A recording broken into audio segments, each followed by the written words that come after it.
మీ హస్బెండే కదా, రూమ్ లోనే ఉంటాడు కదా, ఆయన రూమ్ లోకి వైఫ్ గా మీకు పోయే రైట్ ఉండదా? లేదు. అతను ఏమంటాడంటే వాళ్ళ అమ్మ అంటే చాలా నీట్ గా ఉంటుందంట. చిన్న పిల్లాడు ఉంటే నేను పాలిస్తుందాన్ని, నేను బాత్రూమ్ కి వాడిని ఎత్తుకొని వెళ్ళేదాన్ని. నేను బాత్రూమ్కి వెళ్ళాలన్నా నా బిడ్డను ఎత్తుకొని వెళ్ళేదాన్ని. నేను ఏడవాలన్నా వాడు నిద్రపోయాక ఏడ్చేదాన్ని.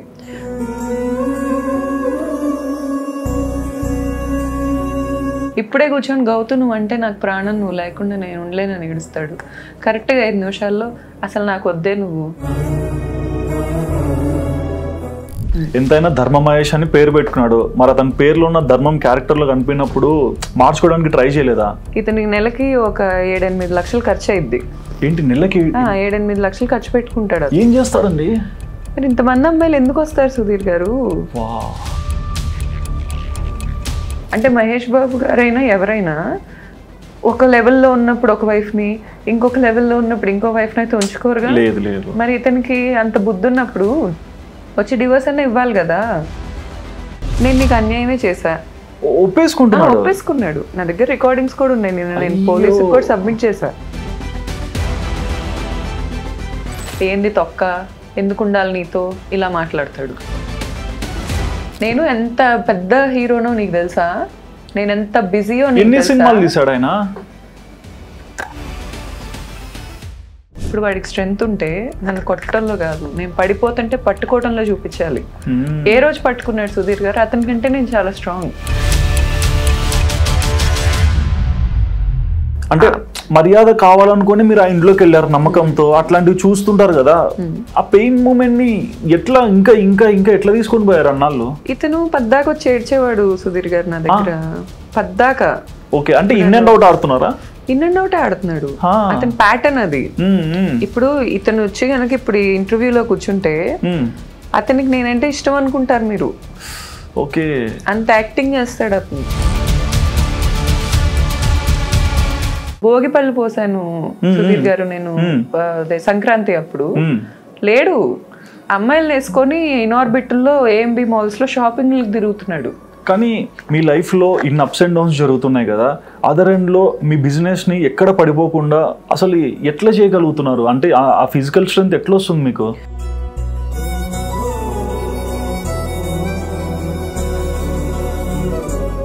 ఇన్ని బ్రాంచ్ల నుంచి వచ్చిన ఇన్కమ్స్ నువ్వేం చేసావు? నా పేరు మీద ఒక్క బ్రాంచ్ లేదు సుధీర్ గారు. ఎంత ఇన్కమ్ వచ్చిందండి?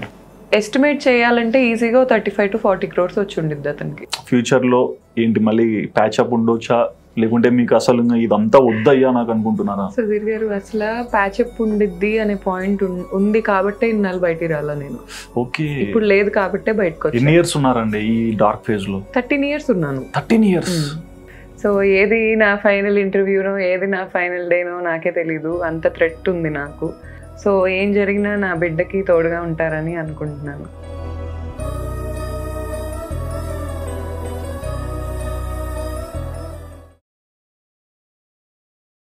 హాయ్ అండి. హాయ్, నమస్తే. నమస్తే, ఎలా ఉన్నారండి? Going with the flow. Okay, but ఈ ప్రజెంట్ ఇష్యూస్ ఇవన్నీ సోషల్ మీడియాలో చాలా మంది చూస్తున్నారు.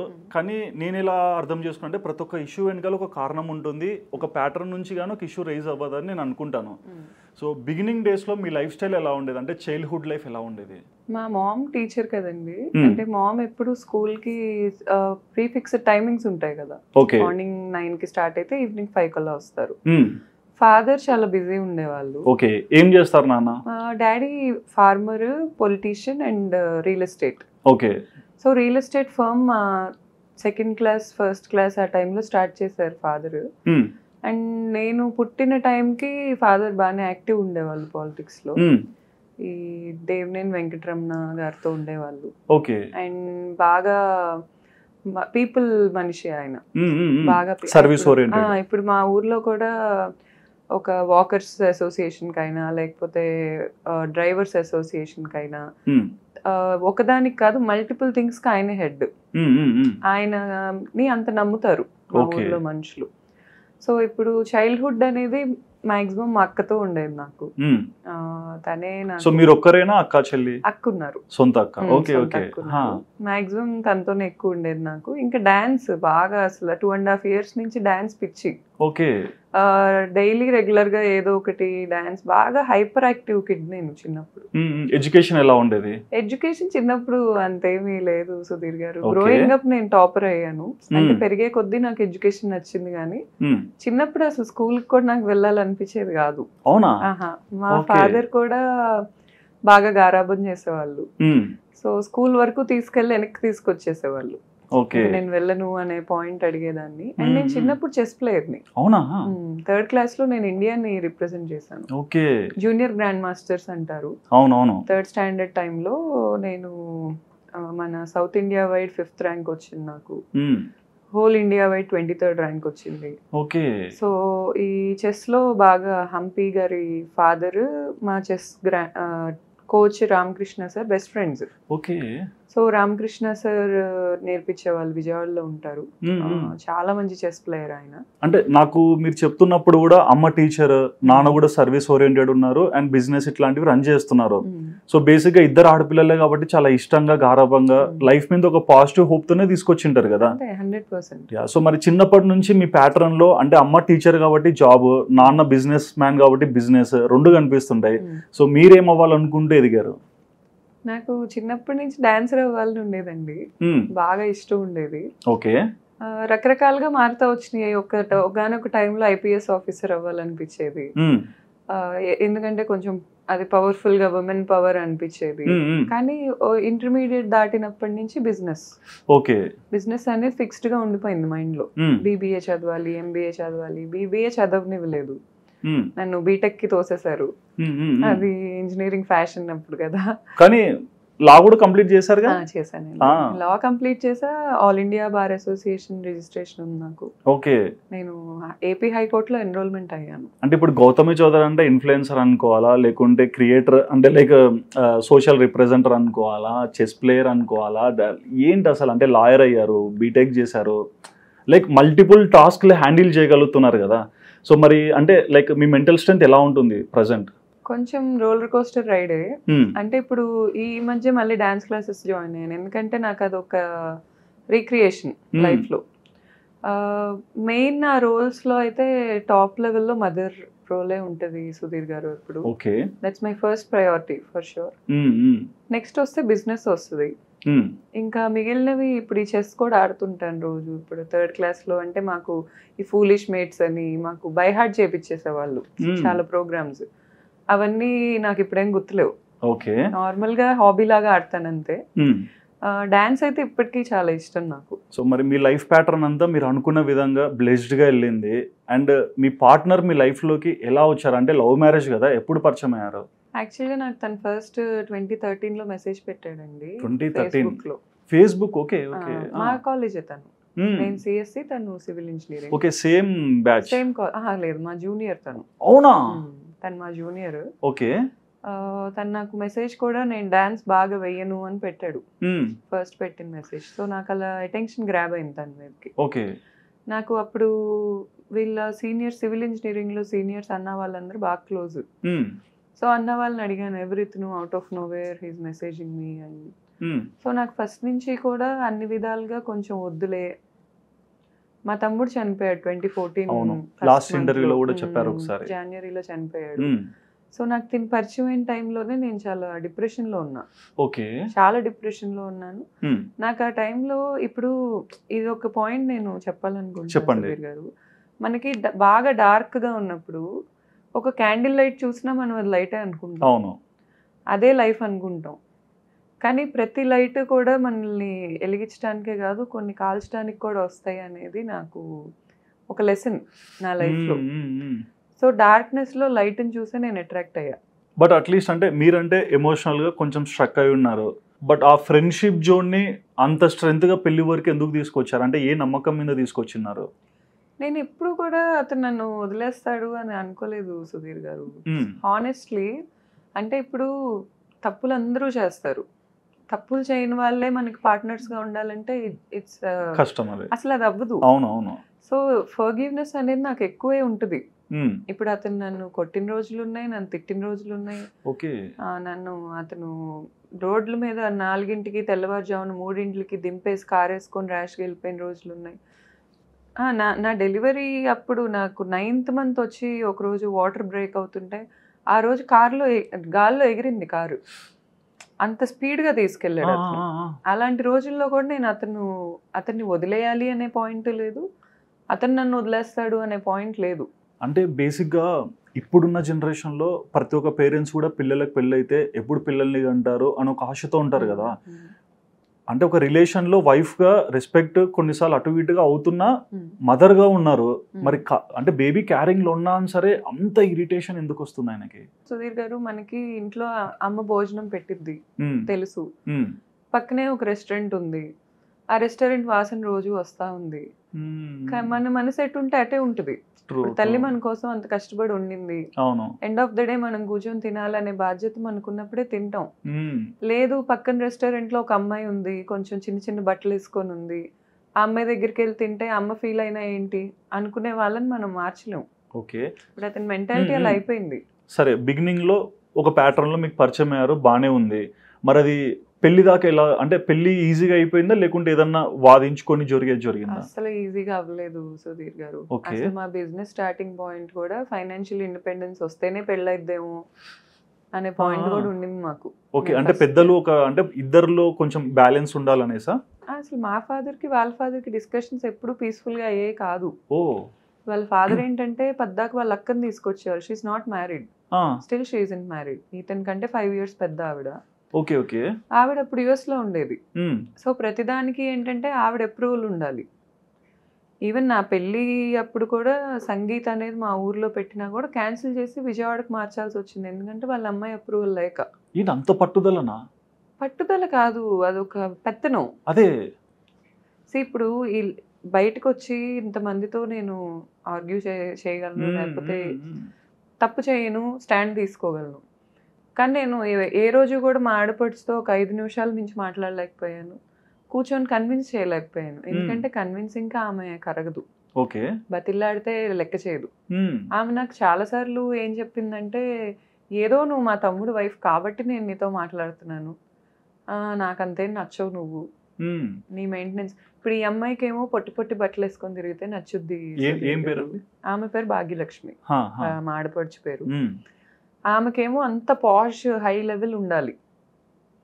ఇప్పుడు ఆమెకంతా కూడా చాలా పాష్గా భర్తను లెక్క చేయకుండా బయట తిరిగితే నచ్చిద్ది ఆమెకి. కానీ ఎండ్ ఆఫ్ ద డే నేను నచ్చాల్సిన హస్బెండ్ కదా, ఆడపడుచు కాదు కదా. కాంట్రడిక్షన్స్ ఉంటాయి. బట్ ఆమెకి అంటే like end of the day ఏ ఇంట్లో అయినా ఒకరు వస్తున్నారంటే ఆ ఇంట్లో ఉన్న ఆడపడుచులు ఇంకా హ్యాపీగా వెల్కమ్ చెప్తారు కదా. మరి మీ ఇద్దరికి ఎప్పటి నుంచి గ్లిచ్ ఎక్కువ వచ్చింది? అసలు మాకు ఫస్ట్ మీటింగ్ నుంచే గ్లిచ్ ఉంది సుధీర్ గారు. ఫస్ట్ మా హాస్టల్ కి తీసుకొచ్చాడు అతను ఆమెని. ఆమె ఇప్పుడు యుఎస్ నుంచి ఇంటికి వచ్చి వెళ్ళింది. 2 months 1 month ఉండి వెళ్ళింది. ఆ టైం వచ్చి నాకు ఒక స్వెటర్ ఇచ్చింది ఆమె, ఒక స్వెట్ షర్ట్ ఇచ్చి, నేను నీకు అసలు ఏం తెలియదు. ఆమె మాట్లాడే స్టైల్ కూడా ఒక యుఎస్ నుంచి వచ్చిన అమ్మాయిలా ఉండదు. ఒక 10 సంవత్సరాలు ఉందంట ఆవిడ అక్కడ. అలా ఉండదు, చాలా ఆరోగెంట్ గా ఉంటుంది. ఇప్పుడు వచ్చి కూర్చొని కార్ డోర్ తీసి, నేను నీకేం తేలేదు, నాకు అసలు నీకేం తేవాలని లేదు, ఇది నేను ఆమెను ఇమిటేట్ చేస్తా మాట్లాడుతున్నా, తేవాలని లేదు. సాయిగాడు, వాళ్ళ తమ్ముడు సాయి అంటే, సాయిగాడు నసబెడుతున్నాడు, అందుకే తెచ్చిన వాటిల్లో మిగిలిన ఏమన్నా ఉన్నాయో ఎతికితే ఇది ఉంది, ఇది తీసుకో అని. నా ఫ్రెండ్స్ ఉన్నారు సుధీర్ గారు అప్పుడు పక్కన, వాళ్ళని చెప్పమన్నా చెప్తారు. ఎంత షాక్ అయ్యారంటే ఆ మూమెంట్లో, ఎందుకంటే నేను అందరికి ఎంత వాల్యూ ఇస్తాను, నా లైఫ్ లో ఎంత క్లోజ్ గా ఉంటాను అందరికి తెలుసు. ఆమెలో నాకు స్వెట్ షర్ట్ ఇచ్చి వెళ్ళిపోతుంటే ఇతనేమో ప్రౌడ్ ఫీల్ అవుతున్నాడు. మా అక్క ఈ అమ్మాయి కొట్టించింది. ఆ అమ్మాయికి ఒక సెలబ్రేషన్ జరుగుతూ ఉండిద్ది ఎప్పుడు, ఐ డోంట్ నో వై. చాలా భయం ఆ అమ్మాయి అంటే, మరి ఎందుకో నాకు తెలీదు. యుఎస్ లో కూడా నా ఫ్రెండ్స్ చెప్పడం ఏదో ఇష్యూతో వచ్చింది ఆవిడ ఇండియాకి. అక్కడ ఏదో ఇష్యూ పెట్టుకుంటే ఇతను వెళ్ళి తీసుకురావాల్సి వచ్చింది. ఆ ఇష్యూ ఏంటో కూడా నాకు తెలీదు. హైదరాబాద్ లో కూడా ఆమె మీద 2 కేసులు ఉన్నాయని చెప్తున్నారు. ఒకటి హిట్ అండ్ రన్, ఇంకొకటి ఏదో business drunk and hit and run ఒకటి, ఇంకోటి బిజినెస్ ఏదో కేసు. ఆల్రెడీ 2 cases ఉన్నాయని చెప్తున్నారు. ఓకే, మరి పెళ్ళప్పుడు ఇన్ని ఇబ్బందులు జరుగుతున్నాయి, అప్పుడు మీ అమ్మ నాన్నకైనా ఇంత ఇష్టంతో పెంచుకున్న ఆడపిల్లని మళ్ళీ రేపు పొద్దున అలా ఇలా అవుతే ఏంటి అనే భయం ఉంటది కదా. మరి ఎలా కన్విన్స్ అయ్యారు అమ్మ నాన్న? ఎంగేజ్మెంట్ అయ్యాక మా ఫాదర్ ఈ పెళ్ళొద్దన్నారు. ఓకే, అసలు చేసుకోవటానికి వీలే లేదన్నారు.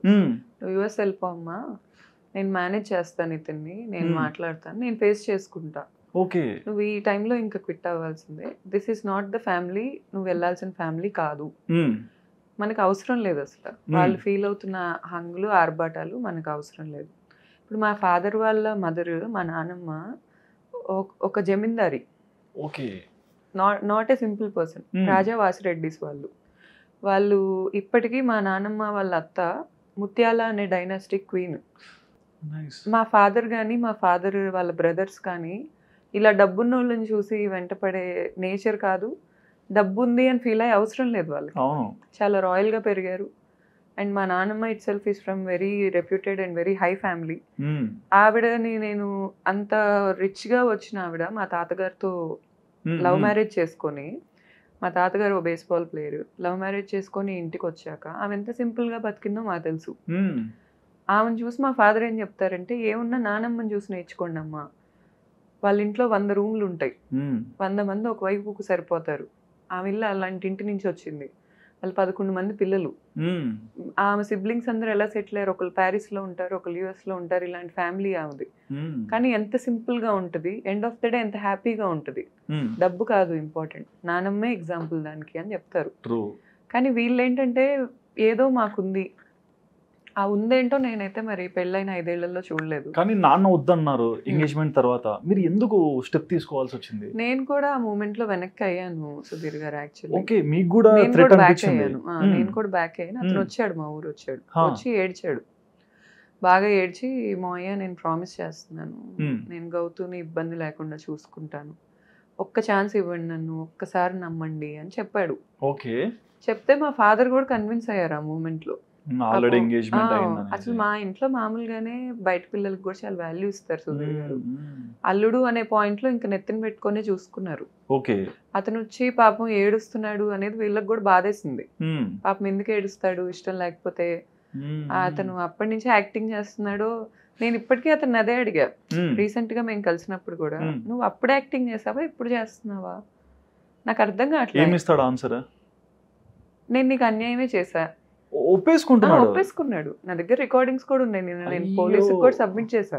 బట్ ఎలా తీసుకుంటున్నారు ఇంత, అంటే ఒకప్పుడు ఇలా చూసి ఇప్పుడు సడన్ గా ఇంకొకలా చూస్తుంటే అసలు నాకు ఏం మాట్లాడాలో అర్థం కావట్లేదు సుధీర్ గారు. ఇప్పుడు అతను ఏమంటాడంటే ఓపెన్ గా, నేను నీకు అన్యాయమే చేశా, నువ్వు డిజర్వ్ చేయవు ఇదంతా, నేను చేశా అని నాకు చెప్పి వెనక్కి వెళ్ళి నాకు పాలిటిక్స్ జరుగుతున్నాయి లైఫ్ లో, నన్ను అన్యాయం చేస్తుంది, డబ్బు కోసం చేస్తుంది. డబ్బు కోసం నేను ఎందుకు చేస్తాను సుధీర్ గారు? ఎండ్ ఆఫ్ ద డే నాకేంటి అవసరం లేదు. ఇప్పుడు బిడ్డను పెంచుకోవటానికి నేను కష్టపడలేని తల్లిని కాదు, అసలు నేను నా మొగుడిని పెంచుకున్నా. ఈ స్టేట్మెంట్ నేను రాసిస్తా మీకు. నేను నా మొగుడిని 5 ఏళ్ళుగా పెంచుకున్నా, ఒక బిడ్డను ఎందుకు పెంచుకోలేను? బిడ్డకి ఏమన్నా అమ్మాయిల అలవాటు ఉందా, లేకపోతే బిడ్డకి ఏమన్నా మందు ఉందా, ఏ అలవాటు ఉంది, ఏ వ్యసనాలకు ఎక్కువ ఖర్చు అయింది? ఇతనికి నెలకి ఒక 7-8 లక్షలు ఖర్చు అయింది. ఏంటి నెలకి 7-8 లక్షలు ఖర్చు పెట్టుకుంటాడు. ఏం చేస్తాడండి? మరి ఇంతమంది అమ్మాయిలు ఎందుకు వస్తారు సుధీర్ గారు? అమ్మాయిలు ఇప్పుడు పెళ్ళా ఉండి బిడ్డ ఉన్న మొగుడు దగ్గరికి అందాన్ని చూసో లేకపోతే అతని కేరింగ్ నేచర్ చూసో వచ్చే ఆడవాళ్ళు ఉంటారా? అలాంటి క్యారెక్టర్ ఉన్న ఆడవాళ్ళు వస్తారా? ఇప్పుడు నిజంగా అలాంటి క్యారెక్టర్ ఉన్న అమ్మాయిని ఎవరినైనా ఇతను తగులుకొని ఒకవేళ నిజంగా నాతో డిస్సాటిస్ఫాక్షన్ అయ్యి లవ్ లో పడితే నేనే క్విట్ అయ్యేదాన్ని. ఇప్పుడు కూడా నేను క్విట్ అవుతా, అతనితో నేనే ఉన్ను. కానీ ఇప్పుడు అతను ఏమంటాడు, నాకు ఇంతమంది అమ్మాయిలు ఉంటున్నారు, ఉంటా మళ్ళీ ఉండట్లేదని అబద్ధాలు. మరి తప్పుగా అనుకోకండి, ఎంతైనా ధర్మ మహేష్ అని పేరు పెట్టుకున్నాడు, మరి అతని పేరులో ఉన్న ధర్మం క్యారెక్టర్లో కనిపినప్పుడు మార్చుకోవడానికి ట్రై చేయలేదా? అట్లీస్ట్ నువ్వు రాంగ్ వేలో ఉన్నావు, ఈ వేలో చూసుకుందాం లైఫ్. యాక్చువల్ గా కొంచెం నేను కూడా చెప్తానే ఉండేదాన్ని. నాకే అతను వచ్చి చెప్తుండేవాడు, నాకు ఈ టైంలో వీళ్ళు హెల్ప్ అయ్యారు గౌతు, వీళ్ళని గుర్తుపెట్టుకో. ఓకే, అతనే మంచి మాటలు చెప్పేవాడు నాకు. అతనికి నేను పడిపోయిందే క్యారెక్టర్ కి. ఎప్పుడు ఇంజనీరింగ్ లో అతను ఎప్పుడైతే వీళ్ళ ఊర్లో చేరాడు, వీళ్ళ ఫాదర్ 3-4 గంటలు ఇతనితో మాట్లాడటం. ఇతను ఇప్పుడు నా చైల్డ్హుడ్ నాకు ఎలా తెలుసు, 13 ఏళ్ళు ట్రావెల్ చేశా కదా సుధీర్ గారు, అతని చైల్డ్హుడ్ కూడా నాకు తెలుసు. చైల్డ్హుడ్ లో ఎప్పుడు వాళ్ళ ఫాదర్ లేరని చెప్తాడు. నెవర్, అసలు మా ఫాదర్ లేరు, మా అమ్మ, మా అమ్మమ్మ, మా తాతగారే మమ్మల్ని పెంచారు అంటాడు. మరి నాన్నని చిన్నప్పుడు ఏం చెప్పారు? అసలు ఆయన వచ్చేవాళ్ళు కాదు, ఆయన టైం స్పెండ్ చేసేవాళ్ళు కాదు, ఆయన బిజీగా ఉండేవాడు అని చెప్పాడు ఇతను. మొన్న ఒక ఛానల్లో ఒక ఆడియో కాల్ నన్ను ఫాదర్ తో మాట్లాడుతుంటే మరి అక్కడ అట్లాంటి సజెషన్స్ ఎట్లా తీసుకుంటున్నాడు, ఎట్లా కమాండ్ చేస్తున్నాడు? అదే కాదు సుధీర్ గారు, ఇప్పుడు వాళ్ళ ఊరు వెళ్ళాం అనుకోండి, వాళ్ళ ఇంటికి వెళ్తాం కదా, వెళ్తే అతను నాతో అసలు వాళ్ళ ఫ్యామిలీ డిస్కషన్ లో నేను ఉండొద్దు, నేను పైకి వెళ్ళిపోయిన తర్వాత ఫ్యామిలీ అంటే మీరు అతని వైఫే కదండి, అసలు ఎప్పుడు ఉండదు. మీరు ఫ్యామిలీ ఫొటోస్ చూడండి వాళ్ళ, అతని ఫేస్బుక్ కానీ వాళ్ళ ఫ్యామిలీ కానీ ఓపెన్ చేసి, నేను కనుక మా పుట్టింటికి వెళ్ళానంటే వాళ్ళ ఇంట్లో ఫ్యామిలీ ఫోటో సెషన్ జరిగిద్ది. ఇది ఎక్కడి డ్రామా? ఇది వాళ్ళ అక్క ప్లాన్ అన్నమాట. దిగకపోతే ఊరుకోదు. ఏదో ఒక పాయింట్ లో 99% 100కి 100 డ్యామేజ్ చేస్తారు, ఫాదర్, డాటర్, సన్. వీళ్ళమ్మ 1% తగ్గిస్తుంది నాకు. ఓకే, వీళ్ళ మమ్మీ 1% కన్సెషన్ ఇస్తుంది. ఇప్పుడు ఈ ఫ్యామిలీ ఫోటో అయిపోయాక ఎప్పుడైనా రా అమ్మ సెల్ఫీ దిగుదాం అంటాం, ఇలాంటి కన్సెషన్ అయితే వాళ్ళు అమ్మిస్తారు. అంటే మర్యాద కావాలనుకుని మీరు ఆ ఇంట్లోకి వెళ్ళారు నమ్మకంతో, అట్లాంటివి చూస్తుంటారు కదా, ఆ పెయిన్ మూమెంట్ ని ఎట్లా ఇంకా ఇంకా ఇంకా ఎట్లా తీసుకొని పోయారు అన్నాళ్ళు? ఇతను పద్దాక వచ్చి ఏడ్చేవాడు సుధీర్ గారు నా దగ్గర, పద్దాక. ఓకే, అంటే ఇన్ అండ్ అవుట్ ఆడుతున్నారా? ఇన్ అండ్ అవుట్ ఆడుతున్నాడు, అతని ప్యాటర్న్ అది. ఇప్పుడు ఇతను వచ్చి కనుక ఇప్పుడు ఇంటర్వ్యూలో కూర్చుంటే అతనికి నేనంటే ఇష్టం అనుకుంటారు మీరు. ఓకే, అంత యాక్టింగ్ చేస్తాడు అతను, అంత ఏడ్చేస్తాడు, అంత బాధపడిపోతాడు. మొన్న నాకు చెప్పిన రికార్డింగ్ లో కూడా, నువ్వు లేకుండా నేను బతకలేను గౌతు, ఏడ్చుకుంటా, అన్యాయం చేసినా అని చెప్పినాక మళ్ళీ ఎందుకు కోరుకుంటున్నాడు? నేను లేకుండా బతకలేని వాడు ప్రెగ్నెన్సీలో ఏమి ఏడ్చుతారు? ఎగ్జాక్ట్లీ. అండ్ తప్పుగా అనుకోకుండా ఆడియన్స్ కూడా, నాకు ఎప్పటి నుంచో తెలుసు అండి, కొంచెం కొన్నిసార్లు మాట్లాడినప్పుడు కొన్ని విషయాలు తెలుసు కదా. మీ హస్బెండ్ మూవీస్ లో చేరినప్పుడు కూడా మీరు ఫోన్లు చేసి ప్రమోషన్స్, పలానా ఛానల్, ఈ ఛానల్, అవి ఛానల్, ఆ సినిమాని ఎట్లా వైప్ చేయాలి, ఇన్ని కష్టపడ్డారు కదా, అవేంటి? నేను మీతో అతని షార్ట్స్ వేయించాను మీ ఛానల్లో, ప్లీజ్ వేయండి. ఎగ్జాక్ట్లీ, నాకు ఎంత మంది తెలుసో అంత మందికి తెలుసు నేను మహేష్ ఎంత ప్రమోట్ చేశాను. దీనిలో ఇంకొక మాట చెప్పొచ్చు, ఏ రోజు కూడా జిస్మత్ ని ప్రమోట్ చేయమని అడగల. అవును, అడగలేదు. మహేష్ మాత్రం తల మీద పెట్టుకునే చూసుకున్నాను ఇప్పుడు. అతనికి నాకు తెలియదు సుధీర్ గారు, ఇప్పుడు అతను, నేను ఒక సిచ్యువేషన్ చెప్తాను మీకు. చెప్పండి. నా డెలివరీ సి సెక్షన్ నాది, నేను 36 kgs పెరిగానని బిడ్డ ముందు రోజు పేగు చుట్టుకున్నాడు మెడకి. సో సి సెక్షన్ అని చెప్పేశారు డాక్టర్. ఆ రోజు అతను హార్ట్ బీట్ చెక్ చేస్తున్నప్పుడు వచ్చాడు, ఈ ఒక్కరోజు ఉండవా అని అడిగా. నాకు ఎవరుంటారు ఉండవా అని అడగడం ఏంటి? అతను ఎప్పుడు లేడు అసలు. నేను ఈ ఒక్కరోజు ఉండవా, నాకు సి సెక్షన్ చేస్తా, డెలివరీలో లేడు. ఓకే, డెలివరీ రోజు వచ్చాడు. సి సెక్షన్ చేస్తా అంటున్నారు. ఒక మనం తినే ప్లేట్ ఎంత ఉంటుందో అంత కట్ చేస్తారు, పొట్ట అంత చేస్తారు కదా. ఇంతవరకు నాకు ఎప్పుడు స్క్రాచ్ కూడా లేదు బాడీ మీద, నాకు భయం వేస్తుంది. ఒక్కసారి నాతో ఉండవా మహేష్ అని అడిగా. నాకు అసలు పనులు ఉండవు అనుకుంటున్నావా, నీలా నేను బేవర్స్ దాన్ని అనుకుంటున్నావా, నాకు ఎన్ని పనులు ఉంటాయి. ఆ రోజు నైట్ నాకు నా ఫ్రెండ్స్ విజయవాడ అడ్వెంచర్ అని తాడేపల్లి దగ్గర ఒక గో కార్టింగ్ ఉంటుంది, అక్కడ ఈ అబ్బాయి ఐశ్వర్య శర్మ వీళ్ళ సినిమాలో హీరోయిన్, ఇద్దరు కపుల్స్ గో కార్టింగ్ ఉంటుంది కదా, దాంట్లో కూర్చొని గో కార్టింగ్స్ చేస్తుంటే నాకు వీడియోలు పంపించారు. నీ హస్బెండ్ కనిపించాడు గౌతు ఇక్కడ అని. నేను నెక్స్ట్ డే డెలివరీ పెట్టుకోను, మార్నింగ్కి కళ్ళల్లోంచి నీళ్లు కార్చుకుంటే చూస్తాను ఆ వీడియో. ఏం చేశా నేను ఏం చేస్తా? ఈ ఒక్కరోజు నువ్వు నాకంటే అమ్మాయికి ప్రయారిటీ ఇవ్వకపోతే ఏమన్నా అవుతుందా? ఒక్కరోజు ఏందండి, 9 నెలలు ఒక్కరోజే అడిగా నేను. 9 నెలలు మోసిన దాంట్లో డెలివరీ అయింది. అయిన తర్వాత సుధీర్ గారు వీళ్ళ ఫాదర్ వచ్చి, మగపిల్లాడు పుట్టాడని తెలిసాక వాళ్ళ ఫాదర్ సిస్టర్ వచ్చారు. అట్లయితే రారు, ఆడపిల్ల అయితే రారు. మగపిల్లాడు పుట్టాడని తెలిసాకే వచ్చారు వాళ్ళిద్దరు. వచ్చి వాళ్ళ ఫాదర్ అంటారు, బతకడయ్యా, బతకడు, మాక్సిమం బతకడు, ఇదే అన్నారు. అదేంటండి, ఎవరన్నా వస్తే ఇంకా బ్రతికించుకోవాలనుకుంటారు. ఈ అబ్బాయి అంటాడు, ఈ అబ్బాయి నా దగ్గరకు వచ్చి, బతకడు అంటున్నారు మా ఫాదర్. వాళ్ళ ఫాదర్ కంటే అతీత శక్తులు ఉంటాయంట, ఆయన ఏమంటే జరుగుతాయి అంట. వాళ్ళ ఫాదర్తో ఎవరైనా పెట్టుకున్నా వాళ్ళ జీవితం సర్వనాశనం. మరి డార్క్ మ్యాజిక్లు చేస్తారేమో నాకు తెలీదు, నేనైతే ఇప్పుడు చూడలే. వాళ్ళ ఫాదర్ని ఎవరైనా ఏమన్నా వాళ్ళ జీవితాలు, ఈ వర్డ్ వాడతారు, సంకనాకిపోతుంది కాదండి, ఈ వర్డ్ ఎక్కువ వాడతారు. కొడుకుకి పుట్టే కొడుకే కదా, ఈయన తాత అవుతాడు కదా, అట్లీస్ట్ నాకు తెలీదు. ఆ రోజు ఏం చేశారో తెలుసా సుధీర్ గారు, నేను బ్రెస్ట్ ఫీడింగ్ ఇచ్చా, పుట్టిన వెంటనే చిల్స్ అవుతాయి. చాలా మందికి తెలీదు, ఉమెన్ కి అంత ఆపరేషన్ అయ్యేసరికి నేను ఒక 1.5 hour నా బాడీ ఇలా ఒక వైబ్రేటర్ లాగా ఇలా వణుకుతా ఉంది. ఆ వణుకుతా ఉన్నా కూడా మా అక్క వచ్చి ఫార్ములా మిల్క్ పట్టిస్తారు పిల్లాడికి, కరెక్ట్ కాదమ్మా, నా మాటిని ఒక్కసారి అని నన్ను గట్టి పట్టుకొని లాచ్ చేసింది బేబీని. వాడు మంచిగా పాలు తీసుకుంటున్నాడు, నేను పక్కన వేసుకుని అలా బాడీ వణుకుతానే ఉంది, బేబీని పట్టుకొని ఉన్నాను నేను. తర్వాత కాసేపటికి బేబీని లాక్కెళ్ళిపోయాడు వచ్చి, బేబీని పట్టుకొని తీసుకెళ్ళిపోయాడు. మా మమ్మీ అతను వెనక పరిగెత్తుకుంటూ వెళ్ళింది. ఎక్కడికి వెళ్ళారో నాకు తెలీదు. గో కార్టింగ్ ఆడికి పోయినప్పుడు తెలీదా బేబీ ఉందని? అప్పుడు ఏమీ లేదు. నేను నక్కల్ రోడ్ లో సాహితీ గారు హాస్పిటల్ అడ్మిట్ అయితే ఈ డెలివరీకి బిడ్డను తీసుకొని రెయిన్బోకి వెళ్ళిపోయాడు. ఓకే, అది ఏలూరు రోడ్ లో వస్తుంది. వెళ్ళిపోయి 3 hours నా ఫోన్లో ఎత్తట్లే ఎవరు. ఇప్పుడు నేను ఆ రోజు పొద్దున్న లేచి అమ్మవారిని మొక్కున్నా, నాకు మా తమ్ముడు కావాలి, ఈ 10 ఏళ్ళు నేను చూడని నరకం లేదు, మా ఇంట్లోనే ఒక మగపిల్లాడు ఉంటే వీళ్ళు ఎంత చేయరు, నాకు నా తమ్ముడు కావాలి, దయచేసి నా తమ్ముడు నాకు వెనక్కి ఇచ్చేవా అని కోరుకున్నా. సో నేను డెలివరీ అప్పుడు కూడా నేను నా తమ్ముడు పుడతాడు అనే పాయింట్లో ఉంటే పొట్టకోసాక నేను డాక్టర్ అడిగారు, ఆడపిల్ల అనుకుంటున్నావు మగపిల్లాడు అనుకుంటున్నావు? నేనేం అనుకోవట్లేదండి అంటే మగపిల్లాడు అని చూపించారు నాకు. చూపిస్తే నేను చాలా హ్యాపీ ఫీల్ అయ్యా, నాకు హ్యాపీ టీయర్స్ అయ్యాయి. నేను ఆ మూమెంట్లో కూడా ఇతను చెప్తాడు, నన్ను బిడ్డని విడదీయటానికి ఇదంతా చేస్తుంది అంటాడు. నాకు బిడ్డ పుట్టాక మా హస్బెండ్కి ఇవ్వండి అని చెప్పారు. నేను మీరు హాస్పిటల్లో అడగండి, ఎవరికి ఇవ్వద్దు, ఫస్ట్ మా హస్బెండ్ ఎత్తుకోవాలి, మా హస్బెండ్ రమ్మనండి అని చెప్పారు. అతను వచ్చి ఎత్తుకున్నాడు. ఎత్తుకొని అబ్బాయి అని చూశాడు, హెల్దీగా ఉన్నాడు అని తెలిసాక నన్ను పైకి తీసుకెళ్లారు. 3 hours నాకు బిడ్డ కనిపించకపోతే వీళ్ళ నాన్న వచ్చేసిన డైలాగులకి నా బిడ్డకి ఏమైందో అని నాకు భయం వేసి 3 గంటలు నేను ఏడ్చాను. నాకు మీడియాలో చూపించడం ఇష్టం లేదు, మీకు నేను చూపిస్తాను ఎప్పుడైనా నా ఫోన్లో. నా మొహం ఇంత ఉబ్బిపోయి, నా కళ్ళు ఇంత ఉబ్బిపోయి ఏడ్చిన దానికి 3 గంటలు నాన్ స్టాప్గా పాలివ్వాల్సిన తల్లిని, అప్పుడే ఆపరేషన్ అయింది.